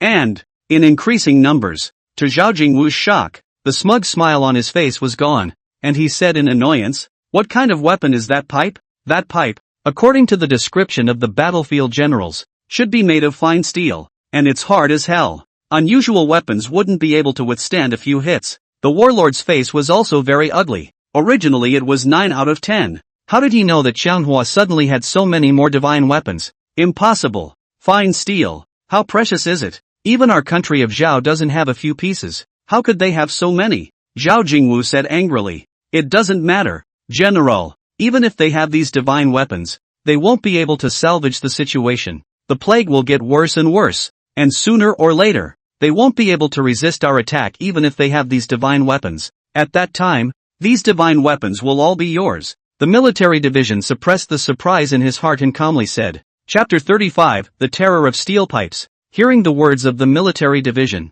Zhao Jingwu was still irritated beyond measure. His eyes seemed to be spewing out fire that was jealous. I just don't understand. How could they have so many weapons made of fine steel? I'm afraid that only those superpowers have that kind of strong national power. But Qianghua is just a small country, with only a mere 9 cities. This is simply mind-boggling. Perhaps they have some kind of undercurrent that we don't know about. The military division was also confused. He frowned. Wait for a few days. When the plague reaches its extreme point, by then, they will be so sick that it is absolutely impossible for them to still be able to resist our attack on the city. When we take the Qianghua capital, we will naturally know how they built these fine steel weapons. For the next 3 days, the Zhao army did not attack the city. The city, however, was ravaged by a plague of unparalleled horror. Earlier, too, only 3,000 to 4,000 people were infected, but now more than 30,000 have been infected. Many fell, both generals and people. Only a pungent, putrid odor filled the barracks. Soldiers were lying on the ground in a heap, their faces pale and moaning in pain. Some of the tents had fallen into disrepair and were rattling in the wind. The people of the city were even more miserable. The streets are full of sick people. Their eyes are empty and they wait in despair for their fate. In some families the whole family was infected, hugging each other helplessly as cries echoed through the air. In the palace, Li Ro coughed, her face pale. Her eyes were filled with worry and exhaustion. Your Majesty, haven't you woken up yet? The palace maid replied with a sad face. No, His Majesty's symptoms have instead worsened. He hasn't eaten for a few days, and can only be sustained by feeding a little rice porridge. Could it really be that the heavens are trying to kill our Qianghua? At the critical moment, His Majesty has fallen. Li Ro was so uncomfortable that a mouthful of blood spurted out. Her body rolled, obviously infected with the plague as well. The palace maid was alarmed. General Li Ro, are you alright? Li Ro said weakly. It's fine. If the city breaks down and the country dies, I'm willing to die after His Majesty. General Li Ro, the situation isn't so bad, isn't it? Didn't you rely on the divine weapons given by heaven to repel the Zhao army? Li Ro smiled miserably. It was repulsed. The divine weapon given by the heavens is very powerful. However, the bad thing is that all of our generals are now infected with the plague, and more than half of them have collapsed and are unable to go into battle. If the Zhao army attacks at this time, the consequences are unimaginable. The courtesan was terrified, but she had heard of the terrible deeds of the Zhao armies breaking through the city. The massacre, The women were all kinds of abused and worse than death. However, the empress remained unconscious. However, at this time, the trumpets sounded again. Not good. The Zhao army has come to attack the city again. Li Ro's face changed, but her eyes were saved for death. If I don't come back this time, whether or not your majesty wakes up, you tell your majesty that Li Ro has not disgraced her. In the next life, Li Ro would like to continue to follow your majesty. Kneeling down his baggage to the unconscious empress, he then, dragging his sick body, fearlessly ran towards the battlefield. However, shortly after Li Ro left, the empress wooed and suddenly came to her senses. Lin, your majesty, you've finally woken up. The courtesan was overjoyed and excited. Pust. The empress was just about to open her mouth, but in an instant a mouthful of blood spewed out violently. The crimson blood traced a shocking arc in the air before spilling onto the ground. Ah! The palace maid was so frightened that her body was trembling. Her voice became sharp and trembling. Hurry up and call the imperial physician. Your majesty, don't let anything happen to you. The palace maid's face was as white as paper. Her eyes filled with panic and worry. At this moment, no one realized that this mouthful of blood happened to be stained on top of the Jingui jade seal. The jade seal of the township was lying there quietly, and the empress's blood slowly disappeared into the jade seal of the township and disappeared, as if it had been absorbed by the jade seal. Yet, in that unseen place, some mysterious and unknowable change seemed to have been produced. I had made a pact with the empress to transmit supplies on time, but why has there been no movement in this period of time? Yang Jiqiang was full of doubts. His brows furrowed as he paced back and forth in the unused warehouse, his eyes falling from time to time on the large pile of supplies lying quietly. How weird is that? He muttered, unease creeping through his mind like a vine. 1 day passed quietly, 2 days rushed by, 3 days passed in a flash, and the uneasiness not only did not dissipate, but grew stronger. By the end of the day, the feeling of palpitation struck his heart like a heavy hammer. Yang Jiqiang was incomparably certain that something big had definitely happened. However, he could do nothing about it, and could only anxiously stand guard at the idle warehouse, painstakingly waiting for the empress to open the teleportation and receive the supplies. Time seemed to freeze. Every minute and every second was long and hard, and the endless waiting made him nearly collapse. Just as Yang was boredly playing with his phone, suddenly, a dazzling red light erupted under the concrete floor in the center of the warehouse. The light seemed like a raging sea of fire, instantly spreading out, and from afar, the entire ground was covered in scarlet, dazzling and beautiful, yet filled with a bizarre aura. What the hell? Yang's eyes were wide with shock and confusion, his heart beating violently as if it was about to pop out of his throat. Soon, the bright and colorful red light gradually weakened. Yang Jiqiang was finally able to see clearly. Underneath the mud and water, there was a vague outline looming. What is it? Since knowing that the unused warehouse has a mysterious teleportation ability, Yang Jiqiang is full of curiosity. What is so special about this seemingly ordinary warehouse? He had probed carefully and found nothing. However, at this moment, Yang Jiqiang had a hidden answer in his heart. It was probably what he saw in front of him. Thinking of this, Yang Jiqiang immediately fetched an electric pickaxe, and with a roaring sound, the hard watery clay was gradually broken up. As the digging progresses, the mysterious object is gradually revealed. Yang carefully cleaned the mud on it, each movement filled with anticipation and nervousness. Everything was done, and this mysterious thing was revealed to the world. A dragon coiled majestically around the throne, identical to the female emperor's seal of state. The beautifully carved, lifelike dragon motifs seemed as if they could rise up in the air at any time. It's such a beautiful thing. I can't believe I have this kind of treasure hidden in my unused storage. Yang Jiqiang knew at a glance that this is definitely a treasure.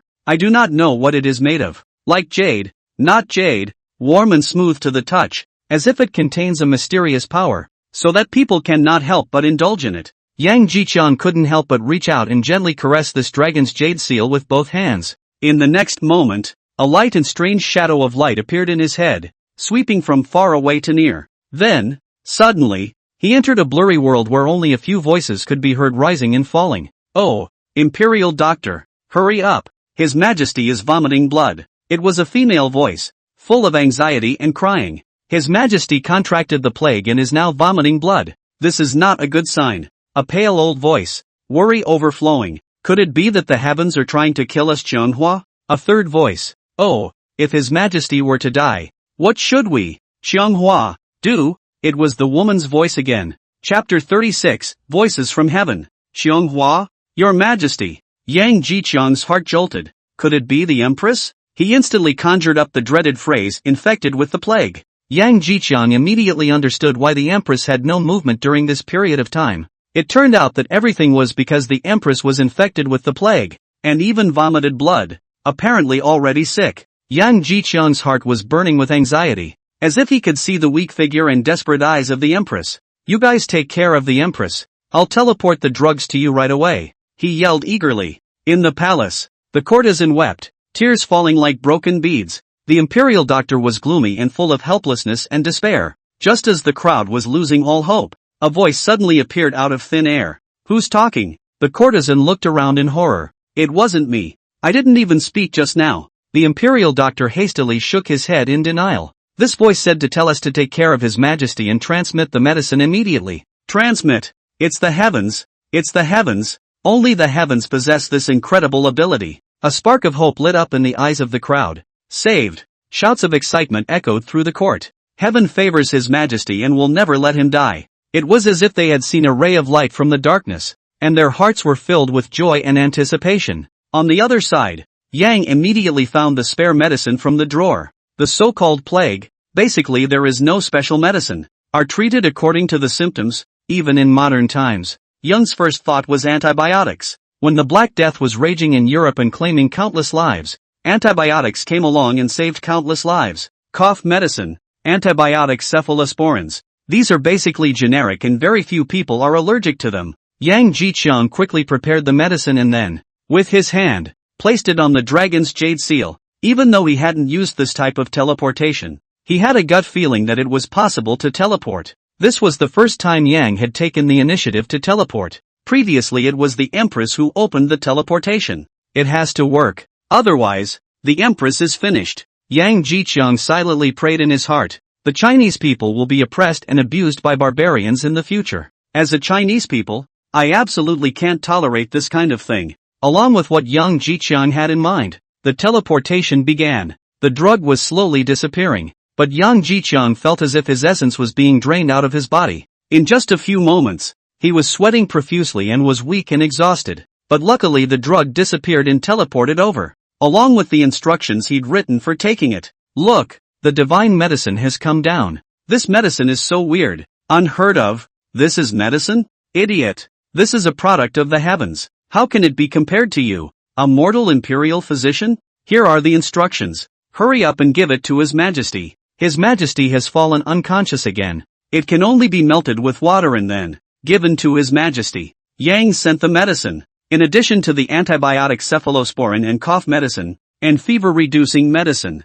the people carefully melted the medicine with water and slowly fed it to the empress. A few moments later, a miracle happened. The temperature on the empress's body rapidly dropped, and that originally hot body gradually returned to its normal temperature. The imperial physician was shocked and muttered, "Unbelievable! This is unbelievable! This is the plague, the king of death, and it worked so quickly. My goodness!" In just a moment, the unconscious empress slowly opened her eyes. At first, her eyes were a little dizzy, but they soon cleared. His Majesty has awakened. The crowd cheered. It's worthy of being a divine medicine given by the heavens. It's incredible. The empress asked weakly after a while, "What's happening to me?" The palace maid wept with joy and said, "Your Majesty, you were infected with the plague and fell unconscious. Fortunately, heaven gave you divine medicine, and you were able to wake up." The empress finally remembered everything that happened before she fell unconscious, and couldn't help but speak sharply. "What happened after I fell unconscious?"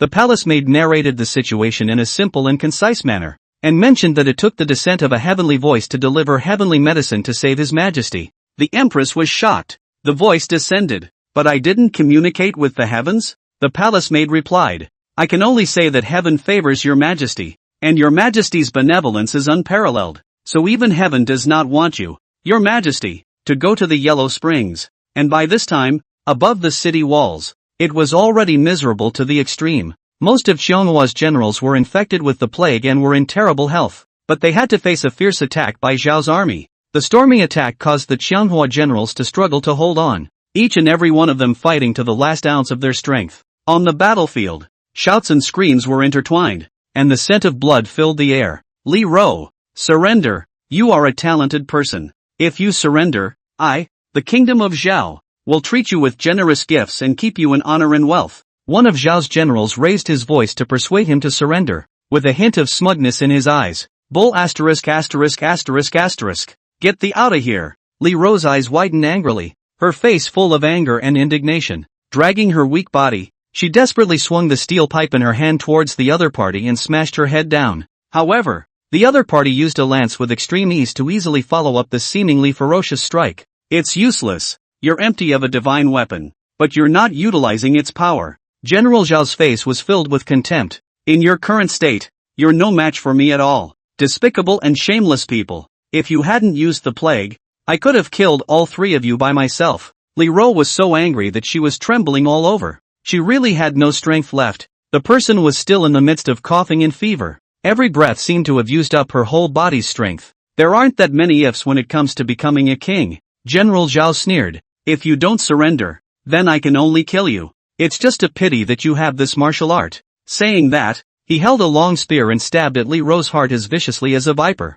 Li Ro resisted with difficulty, but was soon injured under her opponent's fierce attacks. The lance cut a deep gash in her arm, and blood gushed out instantly. She staggered back, but remained stubbornly standing, her eyes filled with anger and despair. At the moment of life and death, Li Ro was ready to wait for death. Her heart was filled with desolation as she thought of Qionghua's imminent collapse and the destruction of her country. It was as if she had seen the people struggling in pain under the iron hooves of Zhao's army, and the scene of despair and agony of the Qionghu women. Her heart was filled with guilt and helplessness, feeling that she had failed the Empress's trust and had not been able to guard Qionghu. But, a close call, a flying arrow, however, crossed space in an instant and ran through this Zhao general like lightning. General Zhao's eyes widened, his face filled with pain, and a mouthful of blood spurted out of his mouth as he died tragically on the spot. How? Who has this power? Li Ro was shocked and turned her head to see an unbelievable scene. That familiar figure. That beautiful figure.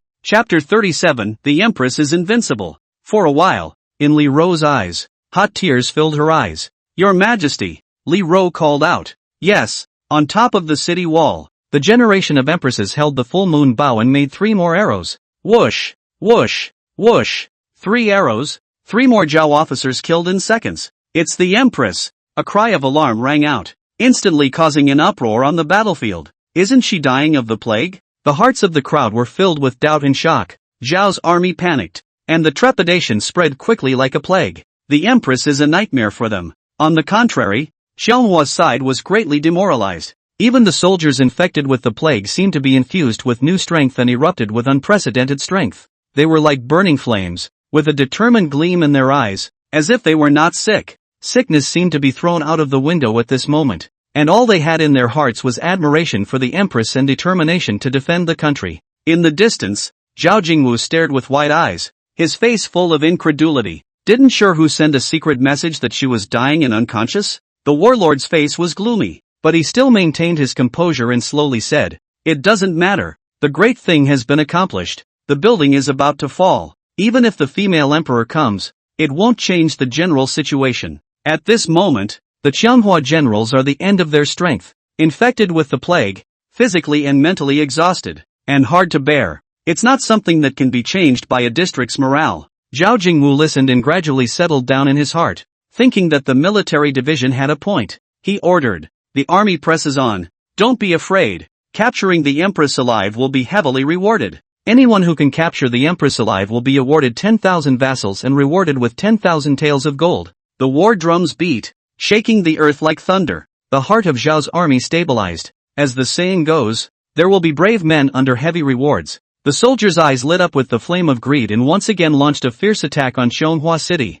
Seeing this, the Empress calmly ordered, all those in poor condition back off. Defense is the main focus. Divine weapons, give them to the palace guards to use. The Empress came over this time and brought all the palace guards with her. Many of them were also infected with the plague. But when they drank the divine medicine from heaven, their fever immediately subsided, and they were much better, with strength and in good spirits. Kill! With a command, the Empress held the Zhenghua sword and rushed into the enemy line like a god of war descending from the earth. Around behind them, palace guards also went in for the kill with steel pipes in hand. Only when divine weapons coalesced together could they display their killing power. The average iron weapon breaks apart into several pieces after 2 touches. Where the steel pipes swung, Zhao's troops fell to the ground, unable to take a single blow. On the walls, as many Zhao troops climbed up, as many died. The gruesome scene was gut-wrenching. In just a dozen rounds, all of Zhao's troops were killed. The rest of them were too chilled to climb back up.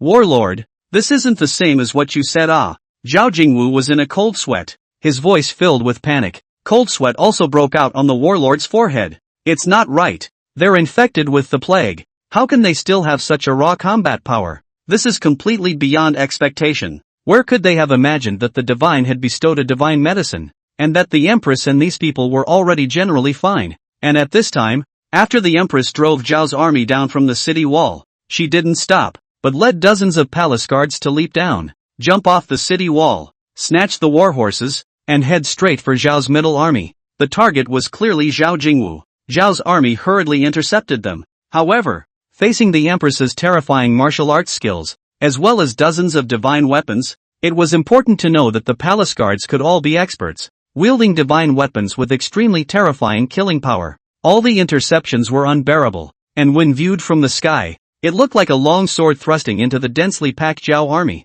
Wherever the empress and the palace guards went, Zhao's troops fell and blood splattered everywhere. Stop them! Release the arrows! Release the arrows! A Zhao thousand chief ordered in a stern voice, and as soon as the words fell, the empress swiftly bent her bow and shot out an arrow, killing that thousand chief instantly. Immediately afterward, the rain of arrows from the sky came like a torrential downpour, densely packed. The empress waved her sword and cut off the incoming arrows one by one, and the palace guards danced steel pipes to block them. Although the rain of arrows was powerful, it was powerless in the face of the divine weapons in their hands, and only made a burst of clanking noises. Great General, go! Another Zhao thousand manager cried out, his voice urgent and anxious. Zhao Jingwu instantly realized that the situation was not good and hurriedly spurred his horse to run away. The empress fought hard to chase after her. However, layers of Zhao troops blocked the way, and it looked like she would not be able to catch up.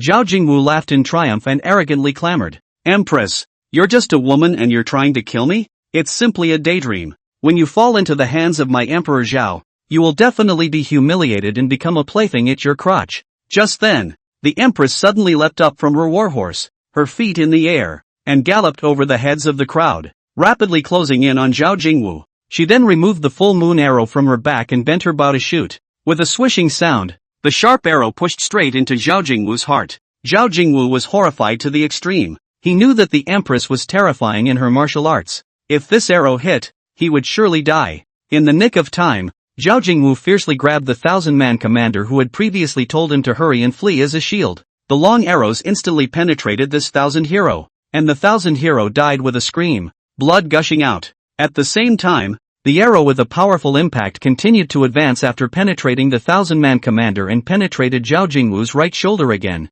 Zhao Jingwu screamed miserably and fell off his warhorse. Great General! Shield bearers and countless other Zhao troops quickly arrived, erected shields, and surrounded Zhao Jingwu for protection. Seeing this, the empress knew that there was no more chance and lamented, Zhao Jingwu is so lucky. This time he retrieved a small life, but next time it may not be the case. Instead of continuing deeper, she quickly backed away. Although she was a strong martial artist, she could not be a match for thousands of troops, and continuing to go deeper would only lead to a predicament of catching a turtle in a jar. Your Majesty is mighty. Long live His Majesty. This battle was won by Qianhua. On the city walls, the Qianhua generals cheered and were excited. Then look at the Zhao army generals. A dead silence, like a frosted eggplant drooping down, can only leave a body on the ground. Sound the gold retreat. Chapter 38, Is the Sky Above a Man? Seeing the Empress lead the palace guards back, Li Rou and the others rushed to open the city gates to welcome them. All of them were excited,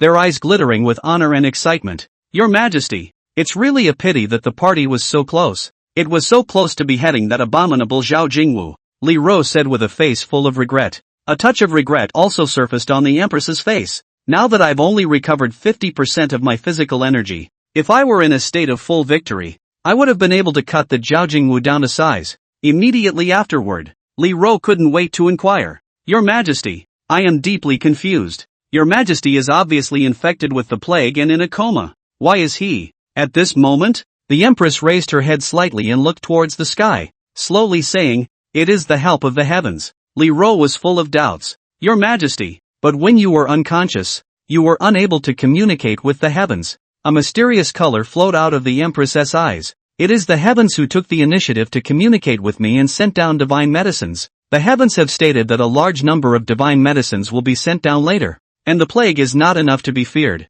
The empress's mind was full of thoughts and curiosity about the mysterious heavens. To hear the courtesan tell it, the voice from heaven is a man's voice. Could it be that the divine is a male deity? In the Zhao army's barracks, Zhao Jingwu's roar continued to emanate. Song elegance, you dare to hurt me. I will kill you by 1,000 cuts, so that your Chonghua kingdom will be littered with corpses and rivers of blood. Humph. You woman who doesn't know the heights of heaven. Sooner or later you will fall into my palm and be humiliated. I, Zhao Jingwu, hereby swear that I will never rest until I set foot on the Chonghua capital. Seeing that Zhao Jingwu was so furious, the military counselor hurriedly persuaded him.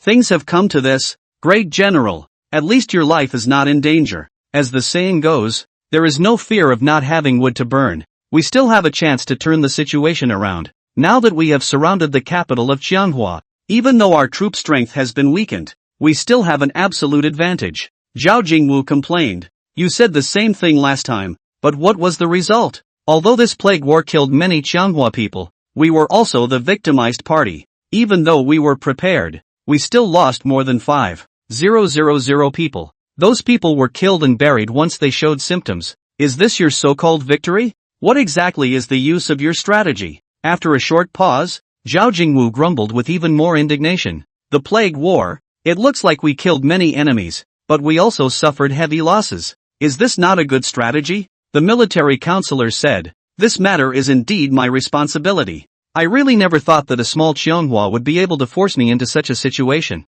This is the first time since I left my master's service, so it is really unexpected. It is no wonder that master always says that in the great world, there are many capable people and strong people like clouds. Disappointed to the core, Zhao Jingwu said coldly, if this is all you have to say, military counselor, for the first time I am disappointed in you. How do you expect me to trust your strategizing again? The warlord wore a smile on his face and remained calm and collected. Then you have underestimated me. I am an heir to the Mo family of the warring states. Do you know what the strongest point of the Mo family is? It's not plotting and scheming. That's what the Zhongheng family specializes in. Zhao Jingwu narrowed his eyes, hearing the strings from the warlord's words. The strongest part of the Mo plan is naturally the organ technique. This is something that is known to the entire world. The warlord nodded. That's right. Originally, I thought that there was no need to utilize the Maja organs to deal with this projectile of Chonghua in the district. Now it seems that I have underestimated the empress and the others. Since this is the case, then I will utilize my Maja skills. Soon, they will be destroyed. The entire army is ready. 10 days later, when the night is dark and the wind is high, our entire army will kill the capital of Chonghua. Zhao Jingwu froze as he listened, and so did the people around him. Warlord, are you not confused? After fighting for so long in the tunnel battle and the plague battle, we failed to attack the city and suffered a defeat. But now you are threatening to kill the whole army in 10 days. You are not afraid of flashing your tongue with this big talk. Warlord, could it be that you've been enraged? How is this possible to do? Warlord, your idea is too impractical, isn't it? Arms master, are you sure you're not joking? The military master, however, was confident that everything was under control. You will soon see how terrifying the Mo family is. Once the Maja organ technique is executed, the Chonghua kingdom capital will be unbeatable. Just wait and see. In 10 days, it will be the day Chonghua is destroyed. At that time, you will realize how right my decision was. I will let you all witness the mighty power of the Maja organ technique. Yang Jiqiang went to the county town, swept all the pharmacies. Will be antibiotics, fever-reducing drugs, cough medicine and so on all by a total cost of 200,000 yuan. However, for the empress and the others, this was certainly far from enough. So, he simply went straight to the largest local pharmaceutical company, and after a brief negotiation, got a discounted price and purchased $40 million worth of medicines, all of which were antibiotics, antipyretics, and cough suppressants. After all, more than 300,000 people are involved, which is an extremely large number and the expenses are bound to be staggering. It is not the case that 1 or 2 pills will cure a person who has contracted the plague, especially in the case of elderly people and children with a low resistance, and it is not unusual for them to take the pills for a month, and they may not be able to recover completely. That's why the $40 million in medication should never be underestimated. When the first shipment arrives, it's time to contact the Empress. The Empress was in the imperial study. Just as she was getting better, she had to deal with a great deal of political affairs. It's been a coma for a while now, and it's all the Prime Minister and the others who have helped to deal with it. Right at this moment, the Empress suddenly stopped her hand movements, couldn't help but take out a pen and paper, wrote down a sentence on the white paper, and then used the jade seal to communicate with the heavens. The note disappeared instantly. The Empress waited with anticipation for the note to come down from heaven, which knows that a moment later, suddenly a man's voice coldly rang out. Empress, from now on, we don't need to communicate with notes. This is still too inefficient. I can convey my voice directly to you, and from now on, we can talk directly. This is much more efficient. When the female emperor heard it, even this female imperial empress could not help but be stunned. And then, with great excitement, she said, "You are the heavens." This voice was so magical, as if it came from beyond the 9 clouds, with endless majesty and love. Ever since I knew that the voice of the divine descended from the heavens, I have been extremely curious, constantly imagining what the voice of the divine was like. Now that I have heard it with my own ears, it really shocks me. The voice of the heavens is truly heavenly and beautiful. That low and magnetic voice seems to penetrate one's soul and mesmerize one. The Empress was full of praise. Yang Jiqiang was embarrassed. Where do I have a good voice? It's you, Empress, who has a good voice. Just by listening to your voice, I know that you are bound to be an overwhelmingly stunning beauty. The Empress had been praised by countless men for her beauty, but never had the slightest ripple. But at this moment when she heard the praise from the heavens, an indescribable excitement welled up in her heart. Her cheeks were slightly flushed, and her voice was trembling a bit. The heavens have flattered me. It is truly an honor to be praised by the heavens. If this scene was seen by the Cheonghua minister's subjects, they would absolutely die of shock. Was this still the same powerful empress with ruthless tactics and magnificent style? Chapter 39, Divine Milk. Getting down to business. I've purchased a large amount of drugs. This is just the first batch in advance. You receive it. Yang Jiqiang touched the dragon's jade seal in his hand and transmitted his voice. The Empress responded softly, but her heart was full of doubts. Why do I need to receive it when the divine laws are infinite? It should have come down directly. How could she know that the last time Yang Jiqiang took the initiative to transmit that little bit of medicine? It was as if he had been out running around for a whole day like a dropshipping driver, and his mental and physical strength was severely depleted. Since then, he had learned that teleportation would result in great consumption. He was just an ordinary person, while the Empress was different. Her martial arts were so strong that one person could easily kill 10 experts. Such a fierce person, even 100 ordinary people could not compare. And look at the gap when the Empress teleported so many times without any problems.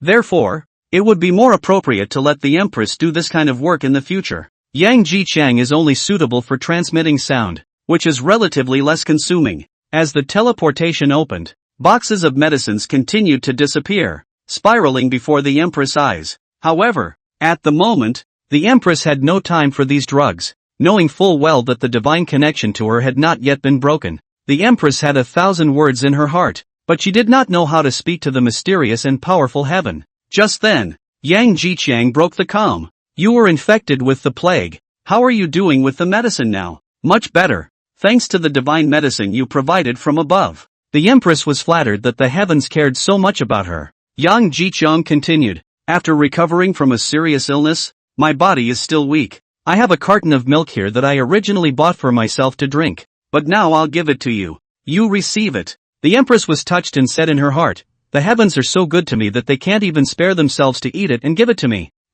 What virtue can I have? She then saw the so-called milk. Milk, which is found on earth, never looks like this. The Empress knew well that this was definitely not mortal milk, but divine milk produced by divine cows. Do you taste it? Is it good? The Empress had long been impatient and opened the box, only to see a line of neatly arranged boxes inside. She picked up a box, took a sip with the straw in her mouth, and her eyes lit up. Worthy of the divine milk produced in heaven. Yang sweated furiously and said, don't talk nonsense. I'm not a milk producer.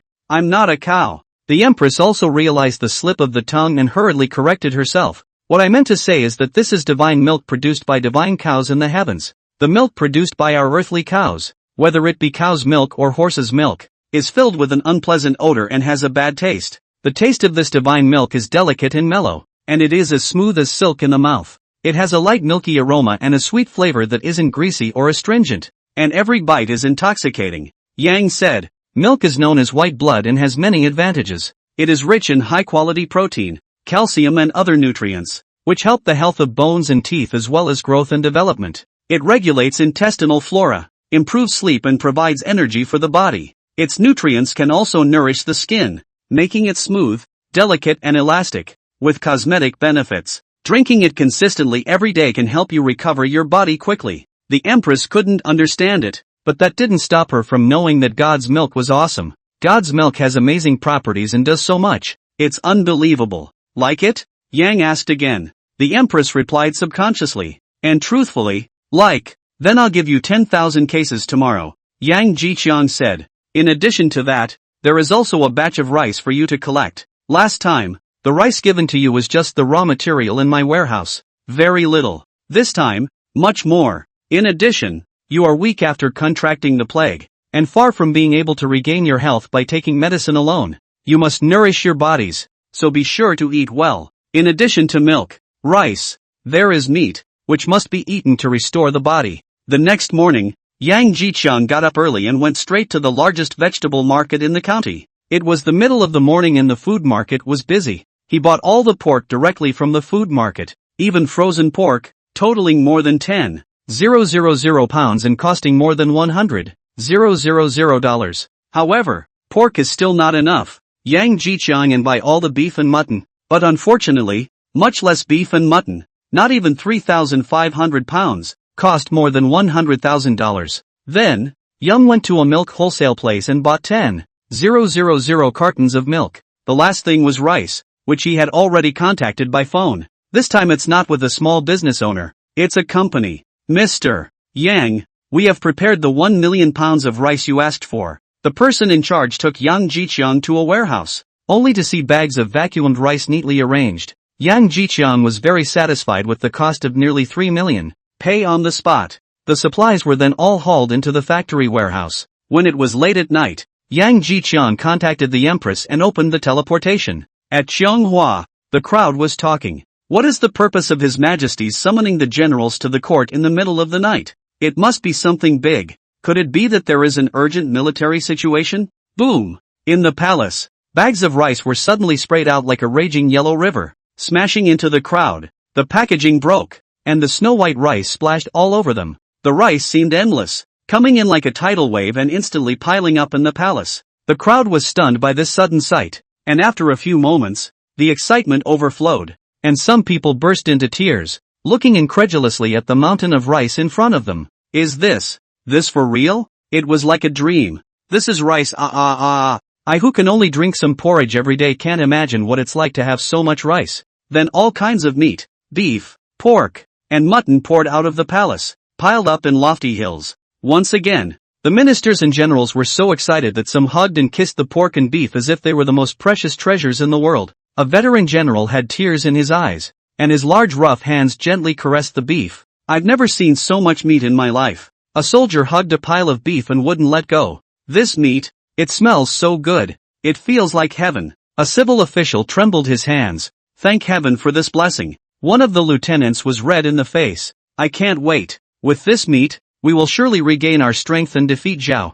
Then crates of milk poured out of the palace, which the ministers and generals had never seen before and were curious. What is this? Li Ro introduced. I heard His Majesty say that this is milk, which has the effect of promoting sleep, increasing height, making the skin snow white, and strengthening the body. When the crowd heard it, they called out for God's milk and marveled at it. How can this milk have such a miraculous effect? Worthy of the divine milk of God. I want to taste this divine milk so badly. Idiot, who dares to touch the sacred milk without His Majesty's approval? It's priceless. They could only stare and carry the goods honestly. Chapter 40. Something's wrong. The Empress and the Prime Minister talked, and the Empress lamented. With these supplies, we can finally have a full meal. Yes, the generals have not had a full stomach in a long time. The Prime Minister responded. The Empress continued. However, now that we are in an extraordinary period, after the generals have recovered, we still need to save food. Prime Minister, do you estimate how long these supplies can last? The Prime Minister pondered for a moment before saying, about a month. The empress nodded slightly. It's already very good. Since this is the case, we can consider recruiting new soldiers. Nowadays, we only have over 20,000 people left, so we are really short of people. The Prime Minister agreed. There are many young and strong people in the city who are starving. If the treatment is favorable, I believe there will be many people willing to join the army. Just what kind of treatment do you intend to offer, Your Majesty? The Empress spoke decisively. If you join the army, you will receive 3 pounds of rice, 2 taels of meat, and a bottle of water every month. The Prime Minister was greatly shocked. This is a truly generous treatment. The people of the city will go crazy for it. You have to know that on weekdays, people in the city would be lucky to eat a third of a pastry, and it's impossible to have enough to eat, let alone have meat. More should indeed be given. On the battlefield, life and death are unpredictable, and every moment can be the end of life. It's a place where blood and fire are intertwined. No one knows what will happen next. Perhaps one moment one is fighting valiantly, the next moment one is already dead in one's horse. The Empress sighed.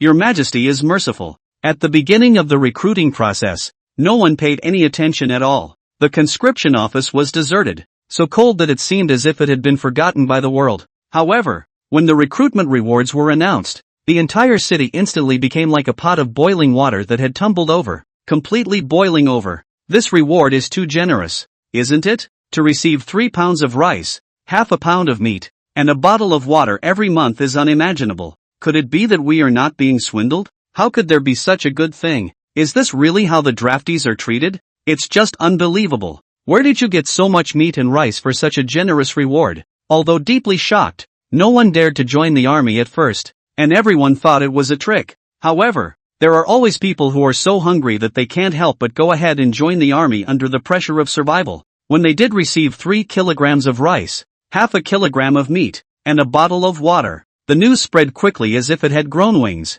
The whole city was once again abuzz. It's surprisingly true. This isn't a dream, is it? If I had known, I would have been the first to go. Such a great opportunity. Don't miss it. Those who are eligible in the city are scrambling towards the conscription office. People were moving like a tidal wave, with footsteps and shouts intertwined. The recruiting office was instantly surrounded and buzzing with activity. It didn't take long for the 8,000 recruits to complete their recruitment. Those who came later, wanting to enter, could no longer do so, and could not help but pound their chests in regret. After the supplies arrived, Yang Jiqiang was fully concentrated on his work, producing meat sausages with all his might. He pondered in his heart, in the time of marching and fighting, the meat sausage is easy to carry around, can be eaten directly without cooking, and after vacuuming the shelf life can be up to 3 months. It is extremely suitable to be used as rations for marching and fighting. As a result, the factory stopped the production of pastries and put 90% of its capacity into the 24-hour non-stop production of meat sausages.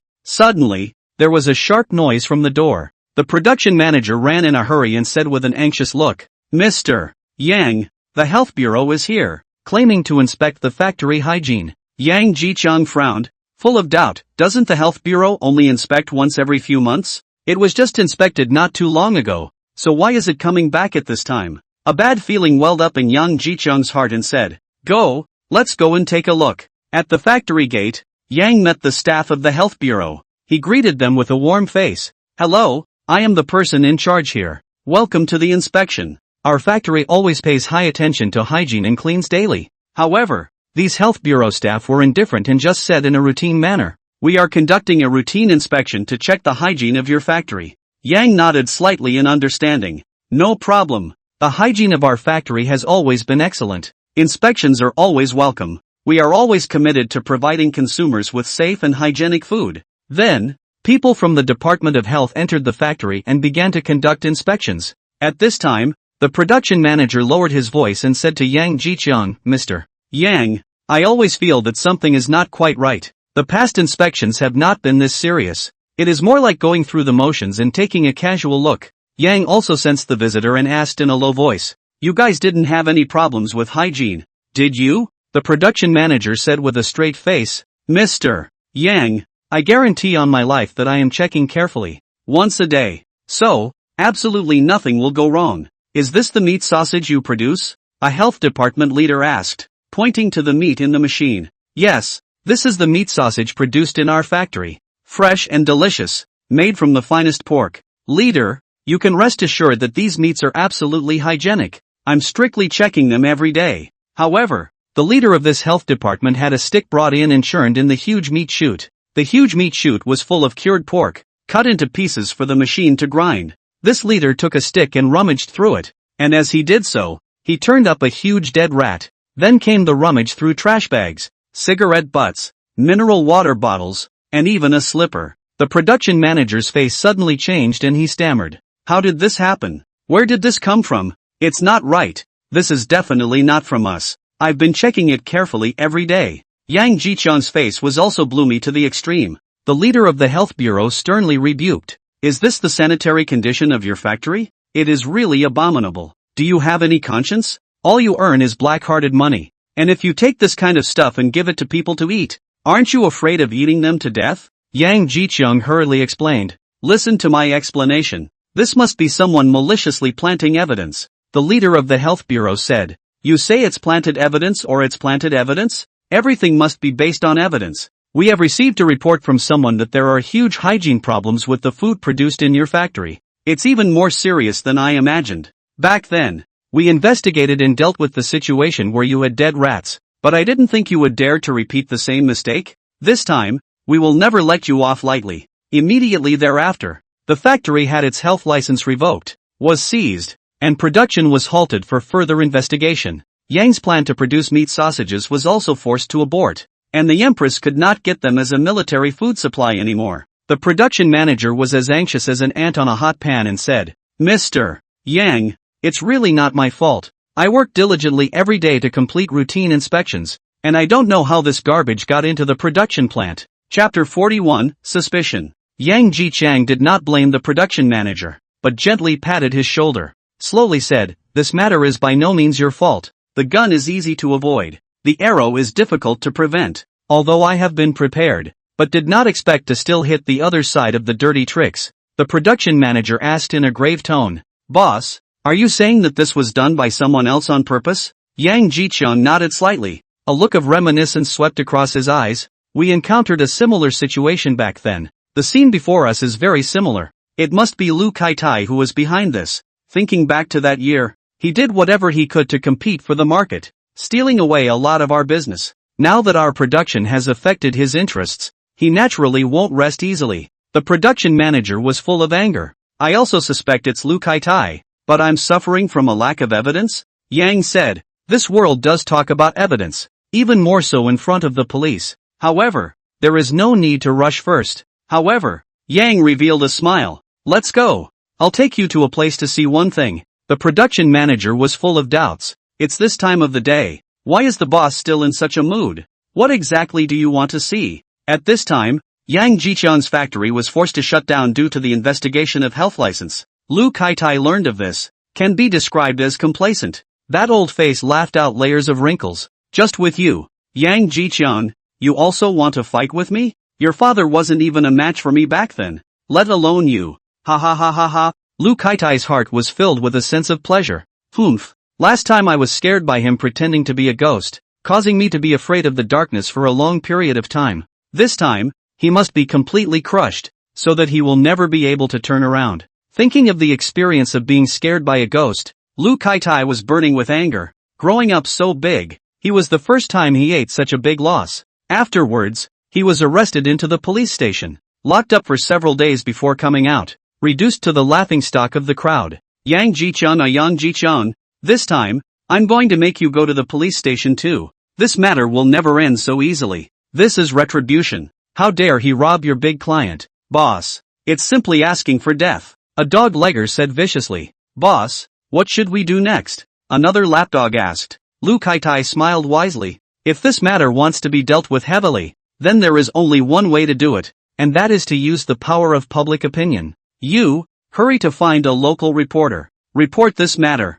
When things get big, he, Yang Jichang, will never be able to turn around again. Hi, it's still the boss who's brilliant. This is not giving Yang Jichang any chance to turn over. This time, he's dead. The next thing you know, the local TV station picked up on the story, and the local impact was immediately huge and people were talking. This Yang Jichang is also too black-hearted, right? So much filth even appears in the food. What a hateful, hateful boss who will do anything to make money. Such a person should be severely punished and not be allowed to victimize people anymore. It's just too much, at the expense of us ever trusting his product. The authorities concerned solemnly declared to the public, "We will seriously investigate and deal with this incident and will not tolerate it. We will give the public a satisfactory explanation with the strictest standards, the most rigorous attitude and the most severe measures." Yang Jiqiang took the production manager to his office. He calmly opened the computer. His fingers quickly clicked in succession, and then the screen appeared on the screen.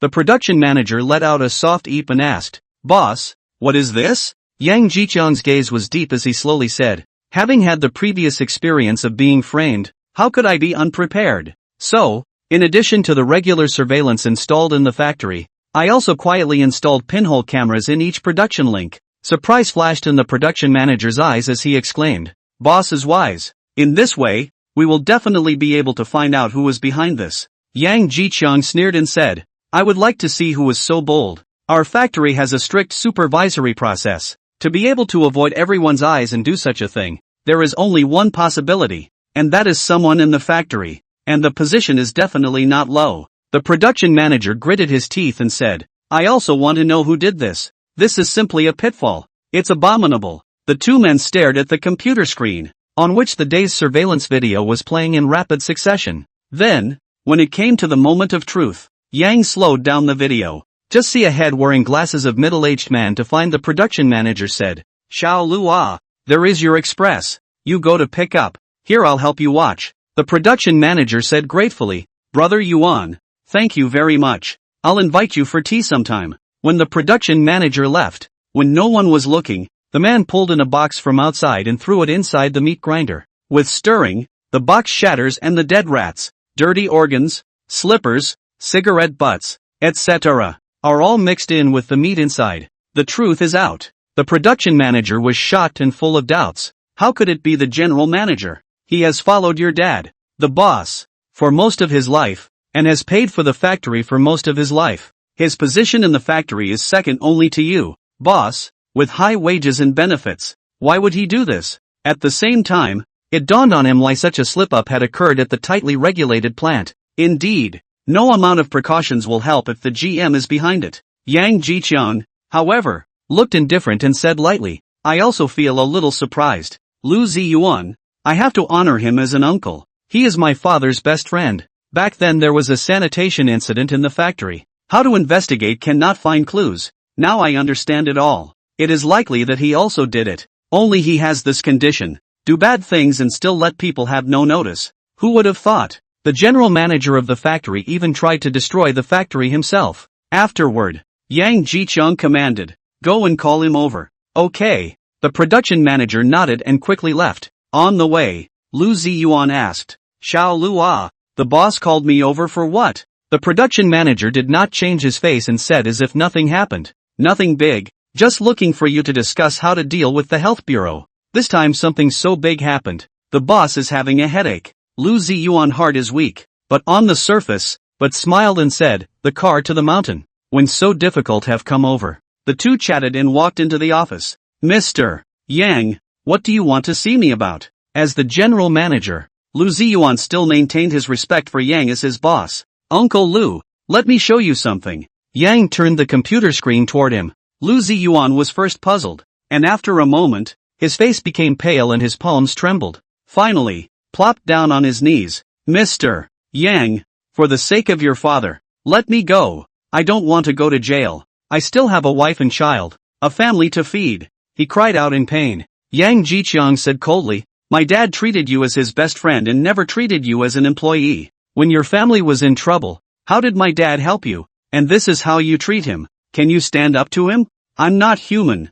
I know I'm sorry for your father." Lu Ziyuan was filled with shame. "Why did you do it? Who ordered you to do it?" Lu Ziyuan deeply lowered his head and told all, "It's Lu Kaitai. He gave me 300,000. With your income, $300,000 shouldn't be on your mind." Lu Ziyuan's body kept trembling. Yang Jiqiang looked outside and said, "If you don't give a clear explanation, then I can only send you to the police station. They aren't as nice as I am." Chapter 42. Lu Ziyuan completely collapsed and no longer dared to hide. "There is no way. I have a handle that fell into Lu Kaitai's hands. If I don't help him, He will make this handle public, leaving me with a broken family and a ruined reputation. Yang Jiqiang did not pursue what handle, because it is no longer important. Back then, the factory sanitation incident was also done by you according to Lu Kaitai's orders, right? Yes. Lu Ziyuan trembled even more. Yang Jiqiang heard this and could no longer calm down. He fiercely grabbed the bench next to him and used his whole body strength to ruthlessly smash on Lu Ziyuan's body.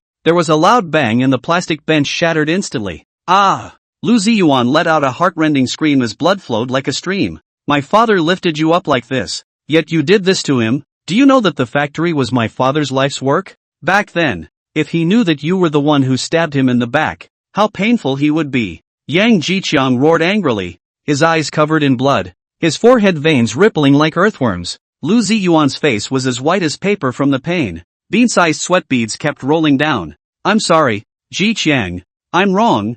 I'm obsessed. Yang Jiqiang gasped. The mistake you made is unforgivable. Lu Ziyuan begged for mercy in agony, his voice tinged with tears. Spare me. Spare me. Yang Jiqiang gritted his teeth and said indignantly, spare you? My dad's trust in you was all let down by you. If it wasn't for the accident at the factory back then, my dad suffered a physical and mental blow, and wouldn't have gotten sick and passed away. Saying that, he once again copied a bench and smashed it hard to Lu Ziyuan, hitting Lu Ziyuan's head. Lu Ziyuan, however, did not dare to speak, and only had endless hard feelings and guilt inside. He knew deep down that he was indeed sorry for Yang Jiqiang, sorry for Yang Jiqiang's father. Mr. Yang, why don't you kill me? Yang Jiqiang stared at Lu Ziyuan. His eyes gradually calmed down. Why would I kill you? It's crazy to die with someone like you.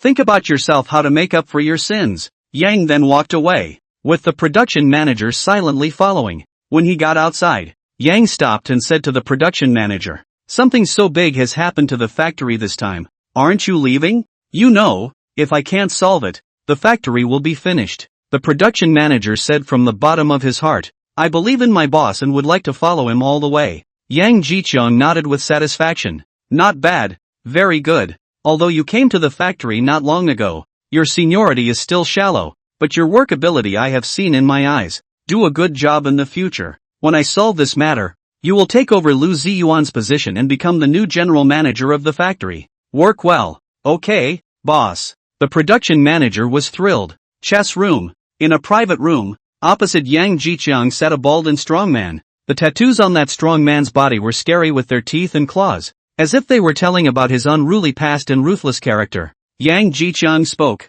Brother Hao, it's been a long time. This time I'm looking for you to come out. There's something. Brother Hao's face was full of fawning smiles, and he busily said, Boss Yang, you are a big boss, and you are generous. If there's anything you can say directly, don't call me Brother Hao. In front of you, how dare I be any Brother Hao? Yang Jiqiang blandly said. It doesn't matter, it's just a term of endearment. Then, added, let me show you this thing. Yang pulled a check out of his bag and placed it in front of Hao. When Hao saw this, his body shook and his eyes instantly filled with greed. That's $1 million.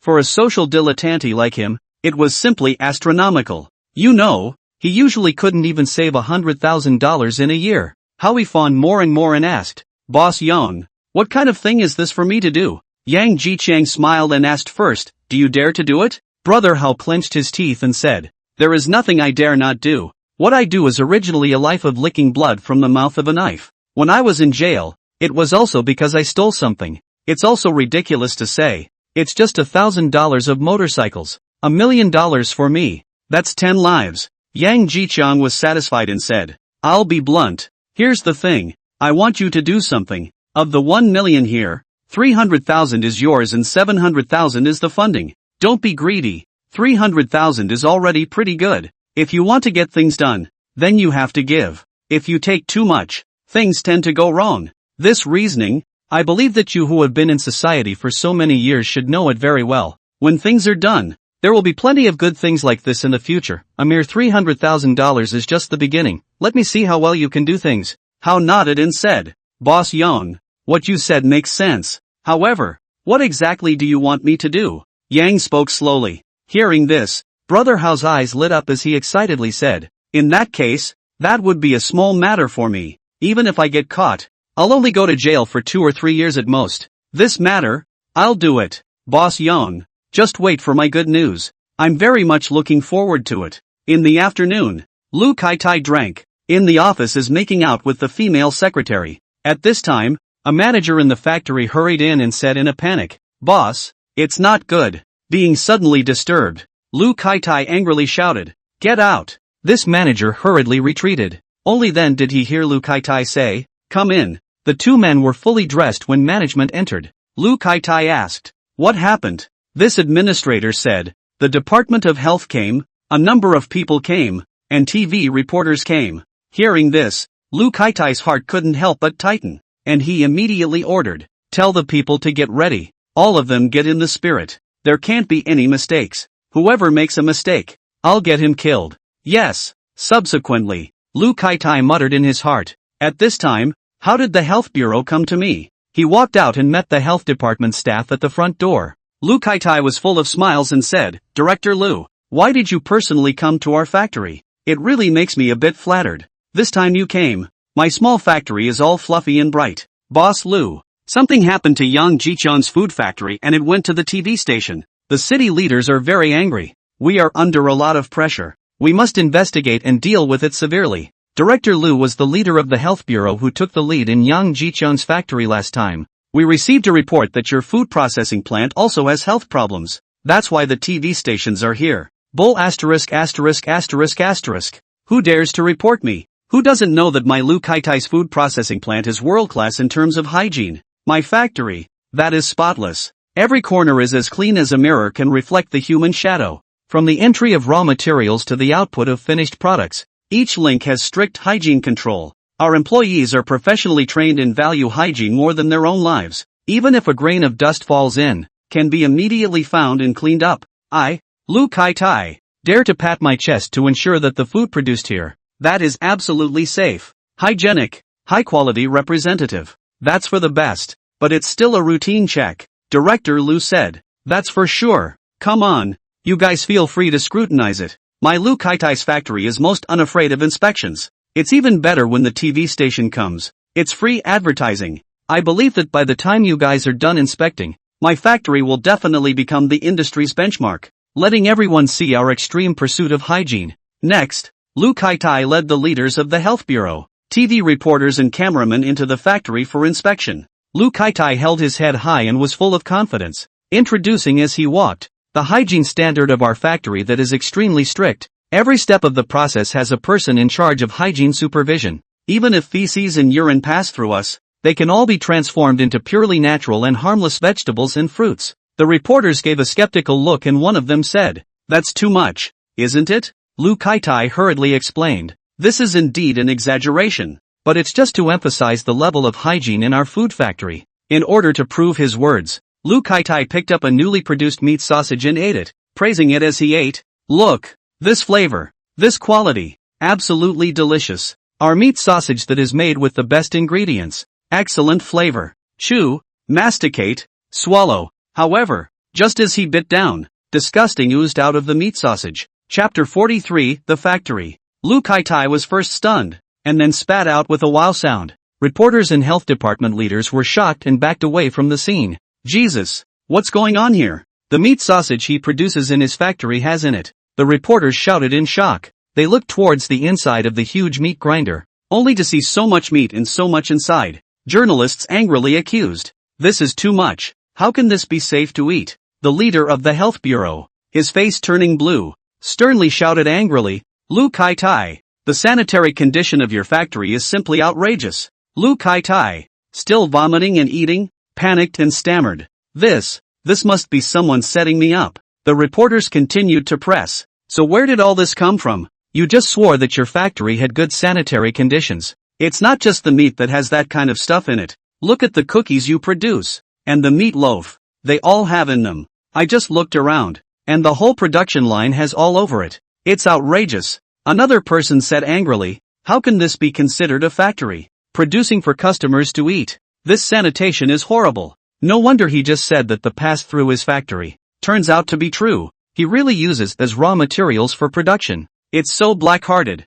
All over the world, there is no boss as black-hearted as you. Lu Kai-tai was speechless. His factory, the various parts inside the production plant, are so much, You know, it's live on TV. Because it was so bombastic, the sausage immediately hit the hot seat. Major media outlets have made the headline, the darkest food factory ever. The story spread quickly and caused a great deal of public outrage. People have condemned Lu Kai-tai and demanded severe punishment. Things are already in full swing. Even CCTV broadcast the event, and CCTV reporters came from far away to cover it. The incident caused a great sensation and became the center of national attention for a while. The city leaders were furious when they learned of this. They were shocked and angered that such a serious incident had occurred in their jurisdiction. They immediately convened an emergency meeting to discuss ways to deal with the situation, and demanded that the relevant departments must conduct a thorough investigation into the matter and give the public a satisfactory explanation. Lu Kai-tai's factory is finished. The police came and the gate was sealed right up. It was still the same chess room. And Howie looked at Yang with awe and amazement in his eyes. What kind of look is that? Yang asked with a slight raised eyebrow. Brother Hao lamented. Boss Yang. Hi. Really hi. You're really magical. So many media have been mobilized by you. Even CCTV came. It really shocked me. What Hao said was indeed true. He had never seen such a battle. Nothing. Just spent some money. Yang Jiqiang said it easily. But it was $5 million.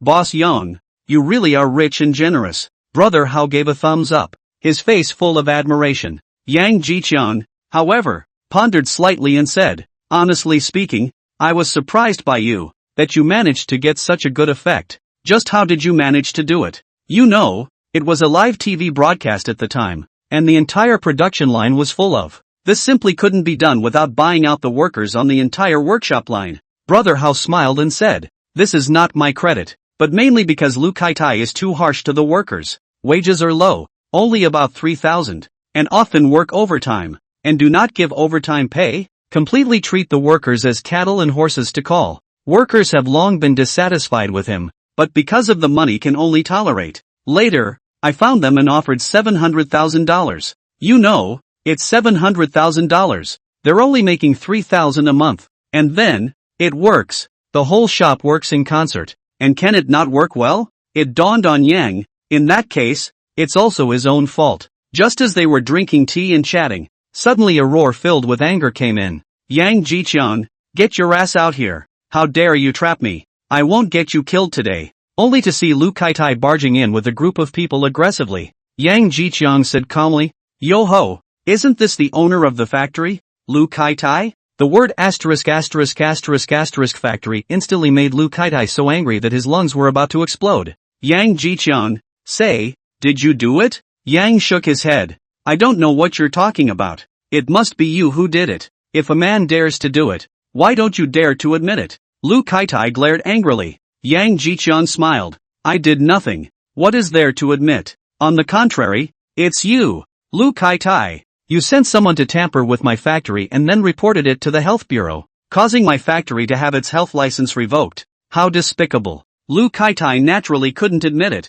What nonsense. I'm an honest businessman. It's absolutely impossible for me to do this kind of despicable hook. I have a clear conscience. Yang Jiqiang opened his mouth unhurriedly, his voice steady and powerful. Lu Kai-tai, do you really think you are acting without any flaws? In order to compete for the market, you can be said to be doing everything possible, all kinds of despicable means. Anyone with a clear mind can see that there is something fishy about this incident. You do not think that what you do is seamless. This world, but where there has been, there will be traces to be found, as the so-called heavens net is wide open. No leakage. Lu Kai-tai snorted coldly, his face full of disdain. Don't you dare to spit blood here. Without evidence. Don't try to falsely accuse me. The corner of Yang Jiqiang's mouth rose slightly, revealing a mysterious and unpredictable smile. Evidence? Do you think I would be unprepared? From the moment you started to lay your hands on my factory, I was already prepared. Every move you make is under my control. Lu Kai-tai's face changed slightly,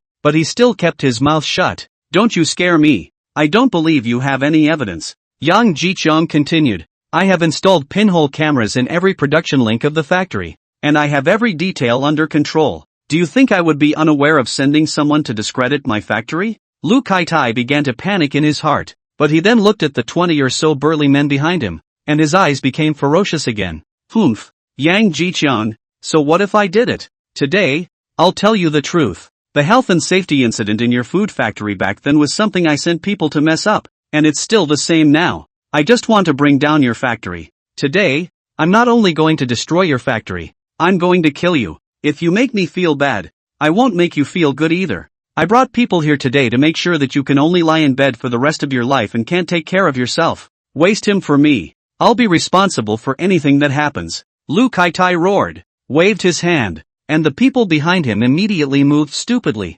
raising sticks, steel pipes and other guys in their hands, and pounced ferociously towards Yang Jiqiang. Hao's face suddenly changed, struggling in his mind. Should he help Yang Jiqiang, or should he hurry to get rid of the relationship? The number of opponents was simply too many. Chapter 44, Long Live the Meatloaf. However, just as the other party was about to make a move, the corner of Yang Jiqiang's mouth quietly hooked up. Suddenly, the alarm was loud. Outside, a group of police officers rushed in like gods and goddesses. Drop your weapons, police. This time, the police have even brought their guns, dozens of police officers, loaded with bullets. The scene is shocking. Lu Kaitai called these people just social hooligans. How dare they go against the police? Immediately crouch down and hold your head honestly with both hands. Police, unjustly accused. Unjustly accused. I was bullied before I sought self-defense, Lu Kaitai hurriedly explained. Instead of listening to Lu Kaitai's explanation,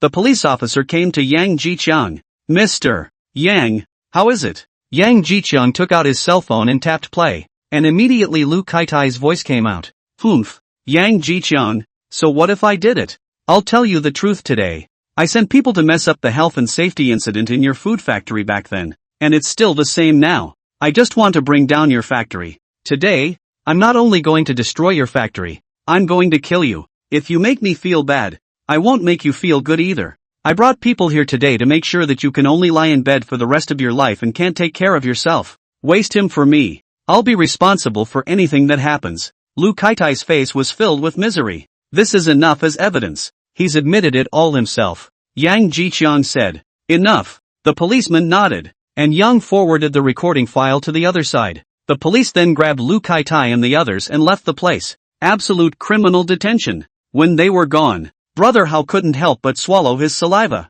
Boss Yang. So all of this was a setup by you. Calling me over for tea was to tell Lu Kaitai that you were here, so that he would bring someone to take revenge on you. The words had trembled a bit by the end. Yeah, I called the police a long time ago. It's just that there's not enough evidence. Now, there's evidence, and he's admitted it all himself. Plus, the food safety incident is making a lot of noise. This time, Lu Kaitai is finished. Yang drank tea. However, Hao's heart chilled a little, and his gaze toward Yang grew more and more awe-inspiring. In this regard, Yang Jiqiang is well aware of the psychological changes in Hua. For people like Hua, there must be a deterrent. Money alone is not enough. It's just that what Yang didn't expect. Even then, Lu Kaitai didn't fall down. Instead, business has gotten bigger. However, after this incident, the truth came out. Yang's food factory reinstates its health license and opens again. 24-hour shifts and overtime production of meat sausage. In a few days, 500,000 meat sausages were produced. A rough calculation. With labor, is that it all costs over $1 million? Is the empress here? Yang contacted the empress. Up in the sky? At that time, the empress was taking a lunch break, when she suddenly heard the voice coming from her mind. She instantly came to her senses and hurriedly responded respectfully. Heaven above. I am here. Just now, I was taking a short rest. It's like this. My factory has produced a new shipment of the newest flavor of meat sausage. Try it and receive it. The empress's mind moved. The teleportation opened, and a meat sausage appeared in her hand, about 1/4 meter long, vacuum-packed, delicate and tight. Knowing that this type of meat sausage could be eaten directly without cooking, the empress carefully tore open the package and took a small bite. In that moment, wonderful flavors blossomed on the tongue. The meat was mellow, delicate and elastic, salty and light, with a slight hint of spices that stimulated the taste buds and made you want to go on and on. The empress' eyes lit up. Then, Yang Jiqiang informed her. This thing, I am going to use it as marching rations.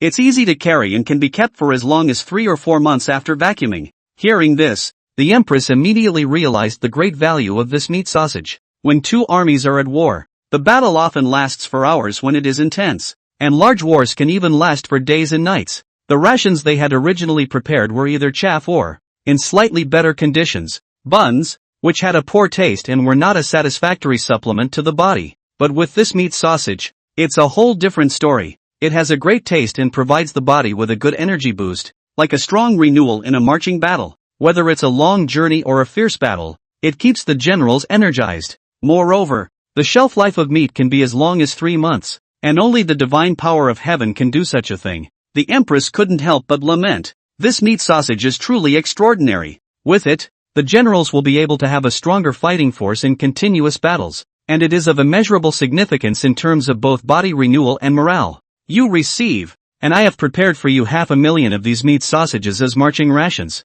Cheng He is a scout of Xianhua, for whom sleeping in the wind is the norm. It's an extremely tough job. For example, they often lie down in the bushes for the whole day, eating, drinking, sleeping in the bushes. Once detected by the enemy, it would mean fatal danger, so the casualty rate is high. Therefore, few of those who joined the army were willing to take up the position of scout. Cheng He then regretted it. Why did you become a scout in the first place? What an idiot! However, today, Cheng He was surprised to find that so many people had signed up to be scouts today. Are they out of their minds? Looking at the scout enrollment office, which was already packed into a ball, Cheng He was filled with disbelief. As they approached, they saw that the crowd had gone crazy trying to compete to be scouts. "I want to be a scout." "Why should you be? I'm better than you. This position of scout is not mine." Cheng He was even more shocked when he heard this and couldn't help but find someone he knew well and asked, "Are they all rash? Rushing to their deaths? Don't they know that scouts are the most dangerous?"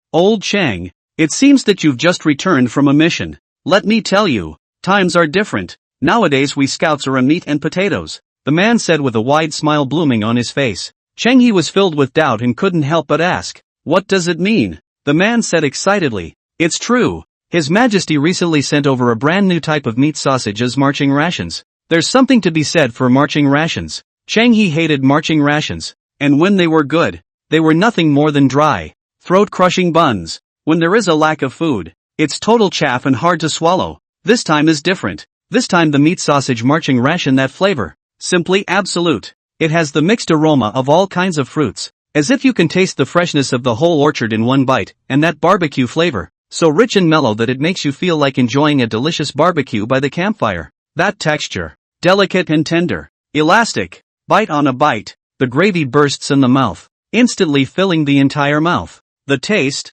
simply let a person cannot stop, as if in the paradise of food. Anyway, it's just super tasty, so tasty that it makes you doubt your life. As the words came to this point, the man's face was filled with pride. And this marching ration is exceptionally precious, strictly controlled, and only when we scouts are on a mission are we equipped with meat sausages. Therefore, right now, everyone else in the army is so jealous that their eyes are glowing red. It really didn't occur to me that one day a profession with a high casualty rate like our scouts would also be hated with such envy and jealousy. Chapter 45, 10,000 Divine Weapons. Is it really that amazing? Cheng He was full of not-so-belief. "I have a little left over from the mission here. You'll see if you take a bite." Cheng He half-heartedly tasted a mouthful, and in an instant, his eyes seemed to explode with sparkling light. "Well," the man asked impatiently, "it's really delicious. If I can bring this kind of ration with me on all future missions, it will be no problem for me to carry out the mission for 10 days and half a month in a row. It's like enjoying it like a lord.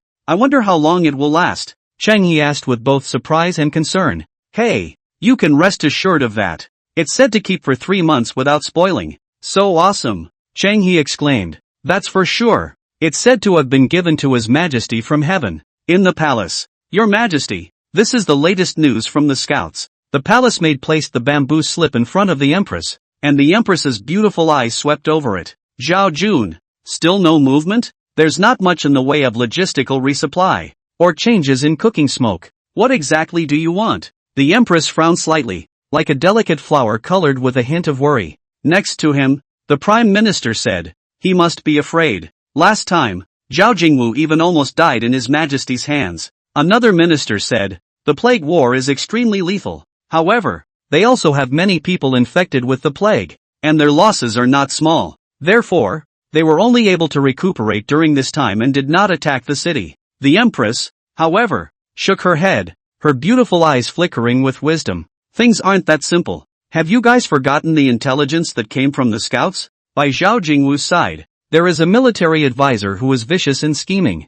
I have sent people to investigate. This person is an heir to the Mo clan of the Warring States and is unpredictable. Last time, the reason why Boulder City was broken so quickly was said to be this person's plan behind the scenes. We have to be careful. Yes, they answered. At night, there was a moon hanging in the dim sky, which looked like a huge silver disk, radiating a bright light. The breeze gently brushed by, like a gentle hand caressing the earth, bringing a slight coolness. The leaves of the trees rustled as if telling the tranquility of the night. A few silhouettes quietly arrived at the back of the Cheonghua capital. The capital of Cheonghua was built on a mountain, easily defensible and difficult to attack, with the city gate and walls in front and the heavenly cliffs behind it, making it treacherous. The cliff was as if the earth had been split by a giant axe, and it was so steep that it was chilling. The cliffs were jagged with strange rocks, as if they were hideous beasts ready to devour any life that came near. Looking from the bottom of the cliff, the clouds were so dense that it seemed like a white dragon hovering over the mountains, making it impossible to see what the top of the cliff looked like. At this moment, these several figures came here to the heavenly dangerous cliff in the darkness of the night, by the light of the moon. With a sudden sound, the torches were lit, and the bright rays of the flames shone on the faces of several people, and it was Zhao Jingwu, the great general of the Zhao army, the military division, and several senior generals of the Zhao army. Warlord, what did you bring us here for? Isn't this the back cliff of the Cheonghua capital? As Zhao army generals, they were still very knowledgeable about the Cheonghua capital. Back then, I had said that after 10 days, we would be able to directly enter within Cheonghua city. Do you guys still remember that? The warlord's voice was extraordinarily calm in the night wind. Of course I remember. Warlord, you're not saying we're going to go up from this heavenly danger cliff, are you? This is too outrageous. One of the generals had an unpleasant face, clearly not believing it. It's impossible. It's a natural hazard. It's so steep that eagles don't even want to nest here. If we humans want to go up, unless we grow wings is more like it. One person can't even do it. So many thousands of our troops want to go up from the heavenly dangerous cliff and enter the Cheonghua capital. Crazy. You're really crazy. Some people outright cursed. Without getting angry, the military advisor said slowly, Great General, do you feel the same way? Zhao Jingwu said, Warlord, I know you're a high-ranking person. Since you said so and brought us all here, don't sell us short. What method do you have that can make our 200,000 strong army climb up this heavenly danger cliff and directly enter the Cheonghua capital? Arms Master contained a smile. I have long said that I studied under the Moists of the Warring States. The Mahist, that is a school full of mystery and wisdom. The most powerful thing about the Moist school is the organ art. The so-called organ art is to create all kinds of organs, which can also be said to be all kinds of implements. And one of them, called the tiger's claw, it is the nemesis of all heavenly peaks. Even the most treacherous walls can be conquered by it.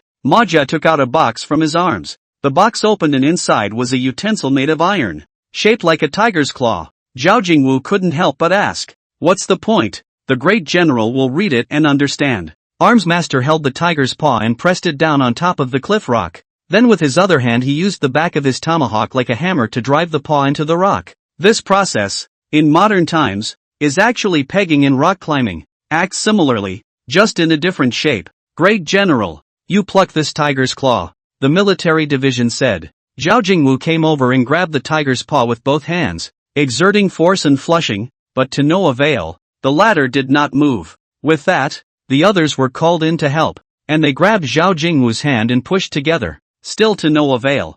Zhao Jingwu was shocked. Such a firm grip? Unsurprised, the master-at-arms held up his torch and said, Raise your heads and look. The firelight shone, and wherever it passed, all that could be seen was a tiger's claw on top of the cliff. Zhao Jingwu was shaken. Could it be that? Military division. All above the heavenly dangerous cliffs have been struck into the tiger's claws by you. That's right. For the past 10 days, I've been asking people to work on this. Now it's finally done. With this tiger's claw and a safety rope attached to it, as long as one is an adult, one can climb up this impossible heavenly danger in front of them and directly enter the Cheonghua capital. After Zhao Jingwu and the others were shocked, they were ecstatic. Ha ha, we're bound to win this time. Immediately, we'll be able to enter the Cheonghua capital and blood-wash Cheonghua. Those Cheonghua women are beautiful in appearance, so I'll be sure to enjoy them when the time comes. Capture the empress alive. Take revenge. And let them know how powerful we are. We are about to be the victors, and the Cheonghua capital will be ours for the taking. The sky is clear and the wind is clear. In the factory, day and night, Meat sausages are constantly being produced. Yang is in his office going through the information. Suddenly, a man walked in. Mr. Yang, someone is looking for you. He said that his name is Lin Tao, and he's making a delivery for you. It's been a couple days, and this guy is finally here. Been waiting for me for ages. Yang shut down his computer and made a trip to the gate himself. You're finally here. If you didn't come, I would have gone to the building materials market to look for you. You know I paid for all the goods. Yang said with a smile while taking out a cigarette and handing it to the other party. Lin Tao took the cigarettes and folded his hands together and apologized repeatedly. I'm sorry, General Manager Yang. 10,000 steel pipes are just too many. I only have one person. And then I really had no choice but to hire another helper. And we worked day and night to catch up with the work before we cut out these 10,000 steel pipes. I'm really tired in order to rush this batch of goods during this period of time.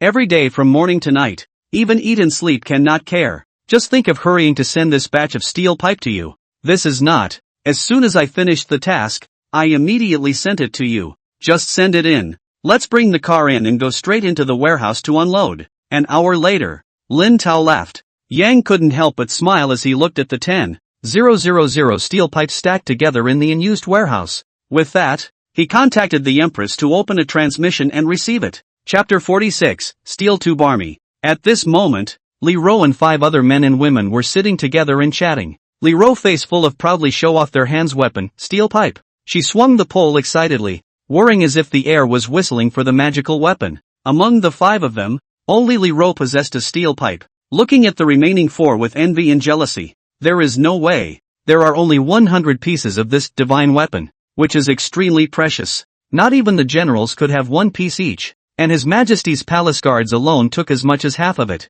Even in order to carry out the mission, it is necessary to take turns to use this sharp weapon. But just then, a valiant woman walked over. She said, "You guys have nothing to envy Li Ro." Li Ro said disdainfully, You are nothing but sour. Who told me to be favored by His Majesty and get a divine weapon from heaven? And you didn't." This woman smiled faintly and said, Li Ro, you've been busy for a while, but you don't know that the heavens have granted His Majesty another divine weapon. At this moment, the open space outside of His Majesty's palace is full of divine weapons, and it is rumored that there are as many as 10,000 this time. When they heard this, they all stared wide-eyed with shocked looks on their faces, and then they unanimously sucked in a breath of cool air. This is a divine weapon. Worthy of the heavens? Only the heavens possess so many divine weapons. With so many divine weapons, we'll have a chance to get one too. Someone said excitedly, an expectant gleam in their eyes. They looked at each other with determination and anticipation in those eyes.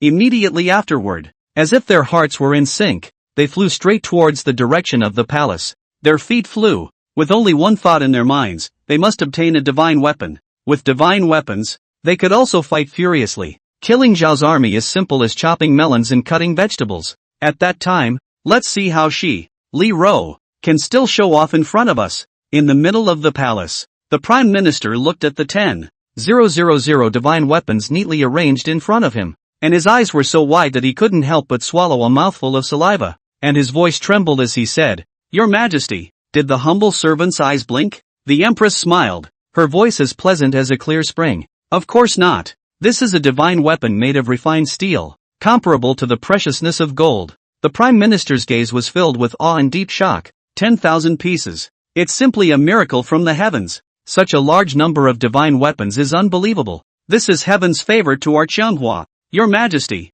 our Qianghua will surely rise as a result. The Empress nodded slightly, then inquired, I would like to hear the Prime Minister's opinion on how to dispose of the 10,000 steel pipes? The Prime Minister finally calmed down from the shock and pondered for a moment before slowly saying, Your Majesty, I thought that we could form an elite army of the elite, loyal only to Your Majesty, commanded by Your Majesty himself, and only Your Majesty can mobilize it. This is our Qianhua's army of suppression, and these 10,000 priceless treasures must also be properly preserved. This is a vast wealth bestowed upon Qianghua by the heavens, and it must never go out of the country. When the Empress heard this, a flash of appreciation flashed in her eyes. Good idea. The Prime Minister deserves to be the Prime Minister. It's decided. Select the most loyal and elite warriors from the army and form an elite army of 10,000 men. Well, since they all use steel pipes, let's call it the Steel Pipe Army, the Empress casually said. But she did not know that the future mighty steel tube army was born. Even if the steel pipe army later switched to other weapons, it did not change the name of the army. A good name. A good name. A steel pipe army with a great deal of vigor. Your Majesty is wise. The Prime Minister marveled. Just who will command the steel pipe army? After all, Your Majesty, you have to sit in the palace, and it's impossible for you to be on the front lines of the battlefield all the time like a general. Without hesitation, the Empress slowly said, "The candidate. I've already thought of one, just Li Ro." The Prime Minister, however, frowned and said, "Your Majesty, Li Ro is too young and too senior. The steel tube army has a lot at stake, and I'm afraid many people won't be convinced." The Empress looked firm and said, "It doesn't matter, I believe in Li Ro. First, Li Ro was carefully trained by me and is absolutely loyal to me. Second, you all have seen Li Ro's recent performance. When I was unconscious, she was the one who picked up the slack, charging into battle like no one else. On this point, I will pick her. Also, Prime Minister, from the day I ascended the throne, I have said that what we need in Xianghua is capable and strong, not older." The Prime Minister was aghast. Some cold sweat broke out on his forehead, and he immediately changed his words. "Your Majesty is right." It was the old minister who was confused. In this world, it is supposed to be spoken in terms of ability strength. General Li Ro, without a doubt, is the best choice for the steel pipe army. The Empress smiled with satisfaction when she heard this. She knew that there were bound to be objections to choosing Li Ro as the commander of the steel pipe army, but with the Prime Minister's support and her backing, then all objections would be powerless. The next day, the Empress solemnly announced this major decision in front of the entire court: the formation of the steel pipe army, led by Li Ro. As expected, there was immediate and strong opposition from the ministers. Where there are people, there is strife, and where there are interests involved, there is partisanship. Anyone can see that the steel pipe army is a matter of great importance, and its importance is self-evident. This is not only the formation of an army, but also may affect the future power pattern. Your Majesty, this move must not be done. Li Ro is too young to take on such a heavy responsibility. The steel pipe army is the most important weapon of the country. How can it be entrusted to a person with little seniority? All the ministers have made a lot of speeches, and their words are fierce. However, the Empress did not open her mouth, but Prime Minister Lu Wei steadily stepped out to support Li Ro. As the head of the civil officials, the Prime Minister's influence was enormous. His voice was calm and steady as he said in a loud voice, "Your Majesty is wise. Although General Li Ro is young, his loyalty and bravery is commendable." When His Majesty was in a coma, General Li Ro took the lead and charged into battle like no one else. She is a person that His Majesty has carefully cultivated, and her loyalty is unshakable. It would be wise to place the steel pipe army under her command. As soon as the Prime Minister opened his mouth, many ministers changed their attitudes in favor of Li Ro. After all, the prestige of the Prime Minister was there, and the people had to consider it carefully. Eventually, the matter was settled. Li Ro became the commander of the steel pipe army. Considering the high rank and responsibility of the commander-in-chief of the steel pipe army, there must be a corresponding military position. The female emperor ordered that Li Ro be appointed as the great general of the Jin army, with the rank of 2nd grade. Chapter 47, The Miserable War Begins. Thank you, Your Majesty. I will definitely live up to Your Majesty's trust and serve Your Majesty in Xianghua with my liver and brain. Li Ro immediately knelt down, agitated, with a determined gleam in her eyes. The Empress said, "In the future, when you are in command of the steel pipe army, do not slack off. Seize the training, and make sure to build the steel pipe army into an invincible and elite force." Li Ro solemnly said, "Don't worry, Your Majesty. I will do my best and train strictly, so that the steel pipe army will become the steel wall of Xianghua." Subsequently, Li Ro personally selected 10,000 elite and loyal people from the 30,000 troops to form the steel pipe army. She scrutinized every soldier selected to ensure that they were not only strong fighters, but also had a strong and loyal heart. In response to the use of steel pipes, Li Ro personally took the lead and invented a set of steel pipe wu. On the school field, Li Ro's posture is athletic, and the steel pipe in her hand is waving with a tiger's wind. She demonstrated while loudly explaining the essentials of each action, accompanied by a shout. The soldiers all studied bravely and with great enthusiasm. Time rushed by, and another 3 days passed. Gradually, along with the training of the steel pipe army, it became established and organized. The soldiers moved in a neat and tidy manner. On this day, the night was dark and windy, but the Zhao army camp outside the city was quietly surging. Zhao Jingwu ordered that 100,000 troops be drawn around to the heavenly dangerous cliffs in the back of Qionghua's capital. The soldiers then climbed by stepping on the tiger's claws above the broken cliff. Each one has a safety harness that fits over the tiger's paw and is very secure. Only to see densely packed figures climbing up the cliff like geckos. It didn't take long for thousands of people to climb up the cliff and enter the Qianghua capital. Among them were the military division and Zhao Jingwu. Looking down from the mountain, he saw the capital of Qianghua in the darkness of the night, with a clear view of the palace, streets, houses, city walls, and so on. Ha ha, finally, I've killed my way into the Qianghua capital. Empress, you won't be able to escape with your wings. Women of Qianghua, wait for our advances. Today, we will make Qianghua a sea of blood. Zhao Jingwu's face was full of smugness and excitement, and a cruel look appeared in his eyes. The military division said, now that our side has entered, it only takes 3 hours for the 100,000 strong army to climb up from the cliff. In order to attract the other side's attention and buy time, it is also to create pressure on the other side. The second step of the plan can be carried out.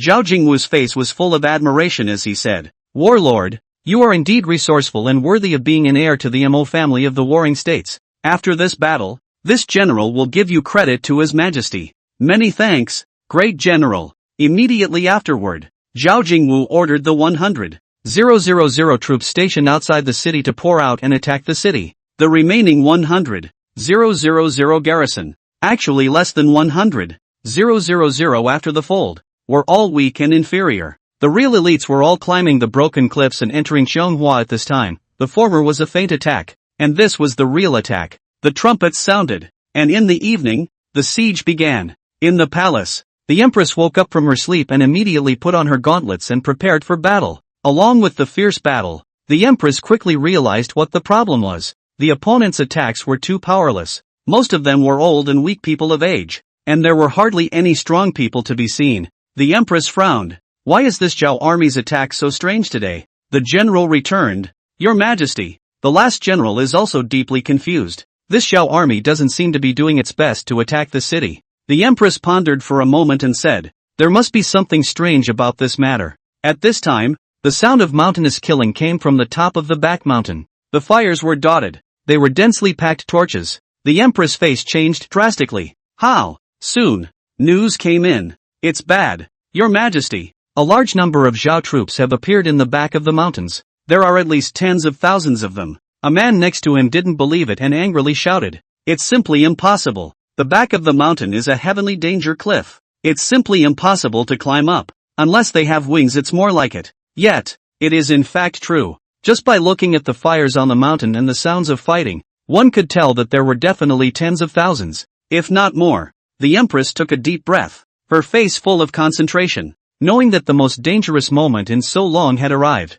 This battle is incredibly difficult and dangerous. Now the other party doesn't know what method they've used, but they were able to make so many troops cross the heavenly danger cliffs and directly enter the national capital to attack. Qianghua has reached a point of life and death. I hope that everyone will work together to defend the enemy. This may be our last battle. For the glory of Qianghua and for our homeland, we must fight with all our might. We will defend Qianghua to the death and fight the Zhao army to the death. They were all clear that this battle was indeed the most treacherous to date, and if they could not survive it, today would be the day Qianghua was destroyed. Good. We would like to be with Qianghua. The city is here and the people are here, and the city is gone and the people are gone. We will guard our home with our lives and blood. Even if we fight to the last man, we will never retreat. What follows is a fight to the death. When Zhao's army came up from below the cliff and reached 80,000 in number, they were finally discovered. Without hesitation, Zhao Jingwu immediately ordered the entire army to raid.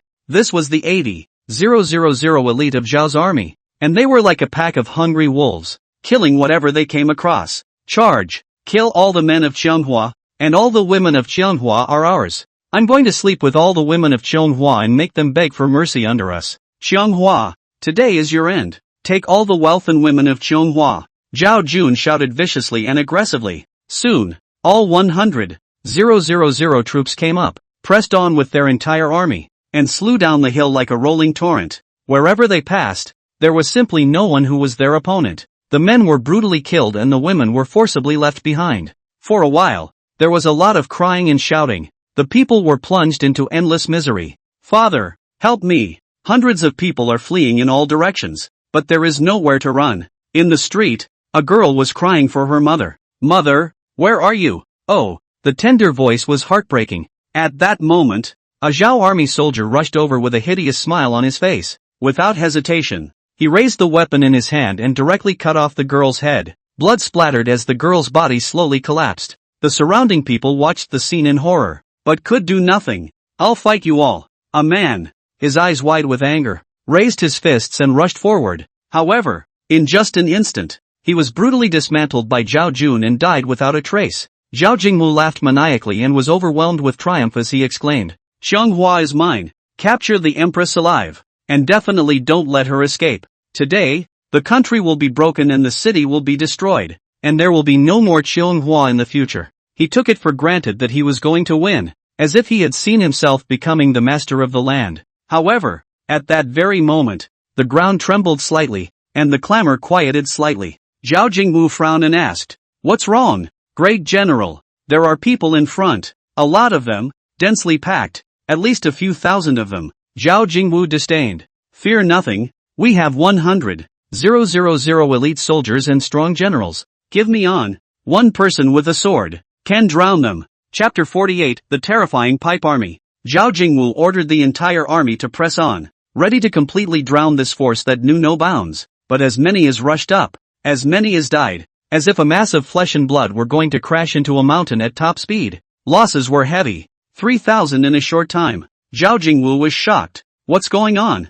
At this time, both the military division and Zhao Jingwu detected an abnormality. This army in front of them appeared to be different from the previous Qianghua army. Formation. Steel pipe formation. Li Rou ordered aloud. The steel tubers then quickly formed up as they had been trained to do. The soldiers move in unison, each holding a steel pipe, and quickly form a V-shaped formation. That formation was like a sharp-pointed sword, emitting a biting aura. They stood straight, their eyes determined, the steel pipes in their hands glinting coldly in the moonlight. The entire army was like a mountain standing in front of the 100,000 strong army, with a majestic momentum that was intimidating. As many as the Zhao army came, they would fall when they ran into the steel tube army. Unbeatable. General, they've stopped attacking. Next to him, the adjutant general said. Li Rou said in a loud voice, "Since they've stopped, it's our turn. All troops listen to the order. Steel pipe army, on. The time has come for you to build your careers. Avenge the people of Qianghua and kill these dog scum. Kill." The steel pipe soldiers' eyes were glazed over and filled with hatred. Like a torrent of steel, rushing towards Zhao Jun, the battlefield was filled with smoke, shouting and killing. The two sides fought short-handed and engaged in a fierce physical battle. The 10,000 men of the steel tube army, though far inferior in numbers to the 100,000 men of the Zhao army, were as imposing as they were fearless. A Qianghua soldier was the first to attack, his hands gripping the steel pipe and swinging it hard. The steel pipe carried a whistling wind sound, as if it was a ferocious dragon smashing towards one of the Zhao soldiers. The Zhao soldiers hastily raised their long swords to defend themselves, only to hear a loud bang, like a deafening bell. The long sword collided with the steel pipe, and the long sword instantly appeared with a huge gaping hole, as if it had been bitten by a fierce beast. The soldier only felt a sharp pain in his arm and could barely hold his long sword. Seeing this, another Zhao soldier took the opportunity to attack from the side, wielding a large sword and slashing at the Qianghua soldier with a harsh wind. The Qianghua soldiers reacted quickly, as agile as cheetahs. He spun around and lashed out with his steel pipe. There was another crisp impact sound, as if the glass was shattered. The blade of the large knife was smashed out with several gaping holes, while the steel pipe was unharmed, still emitting an icy cold light. Just then, the third soldier took the opportunity to sneak in with his lance, as swift as a viper coming out of its hole. However, before he could get his way, a steel pipe suddenly appeared next to him and accurately smashed the spear. Only heard a click sound. The spear shaft was broken, just like a fragile tree branch was broken. The soldier looked at the broken gun in his hand in shock, his face full of disbelief. Not far away, a Zhao soldier rushed up with an axe in hand, which arced through the air and hacked at a Qianghua soldier with heavy pressure. Unperturbed, the Qianghua soldiers raised their steel pipes to meet the attack. Dang sound! The axe chopped on the steel pipe. The axe blade instantly chipped and cracked.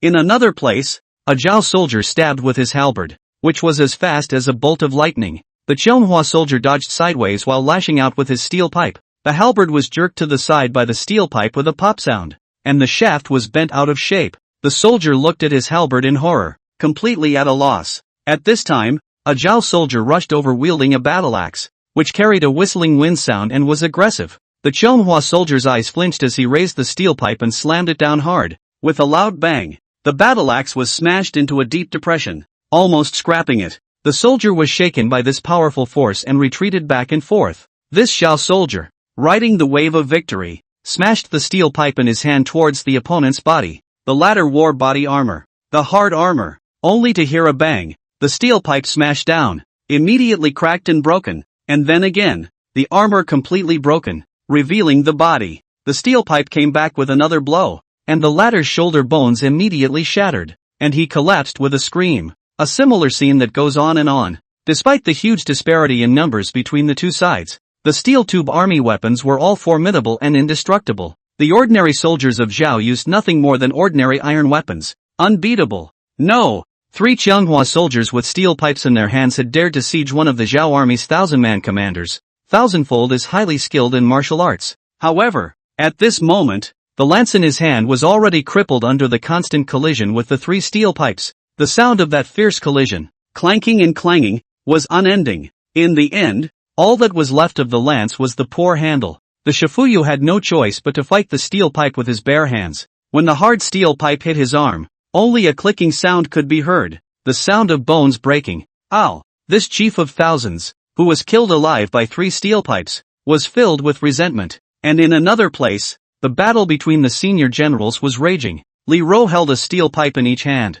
2 in total, and valiantly fought 1 against 3. On Zhao's side were 3 generals, 2 using battle axes and 1 using a long sword. At the beginning of the battle, Zhao's army seemed to have the upper hand by virtue of their numerical superiority. They brandished their weapons and aggressively lunged at Li Rou. However, they were soon appalled. Under one fierce collision, the weapons in their hands kept shattering. The axe blade of the battle axe chipped and the blade of the long knife curled. On the contrary, the steel pipe in Li Rou's hand was just a bit shallow. Drink! Li Rou exerted a steel pipe martial arts, and the 2 steel pipes were tigerish in her hands. At times, she was like a spiritual snake coming out of a hole, quickly attacking the enemy's vitals. At times, it is like a tiger descending a mountain, suppressing the enemy with great power. A Zhao army general waved his battle axe to hack Li Rou's side dodge, at the same time with the steel pipe jerked, only to hear a pop sound. The battle axe was drawn to the side, axe pole bending deformation.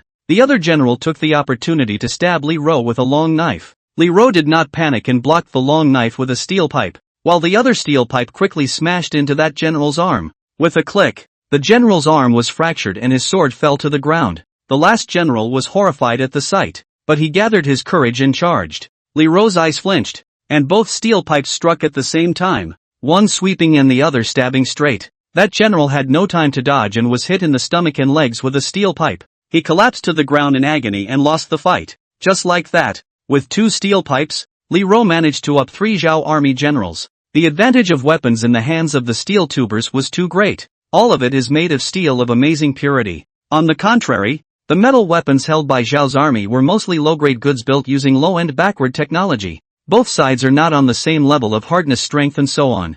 Head-to-head confrontation. The Zhao army is devastatingly not an opponent. Knuckleheads. Chapter 49, Defeat of the Army. What are you guys backing up for? In the rear, Zhao Jingwu asked as he watched the army in front of him being constantly retreating. A soldier who retreated back in front of him was filled with horror, and his voice trembled as he said, "Great General! Steel pipes? Steel pipes? So many steel pipes!" Zhao Jingwu heard, scolded, "The other side of the divine weapon elite steel tube, son, only a few. Where can have a lot? Don't be afraid. Go on. We can pile them up. We have an army of 100,000 men." This soldier, however, cried out and said, "Not a few. Each of them has steel pipes in their hands, which are divine weapons. My longsword rolls up after 2 blows with them, and 2 more, and it shatters. How can I fight? Everyone has a steel pipe. It's impossible. Absolutely impossible. It's made of steel. It's extremely expensive. How could everyone have one?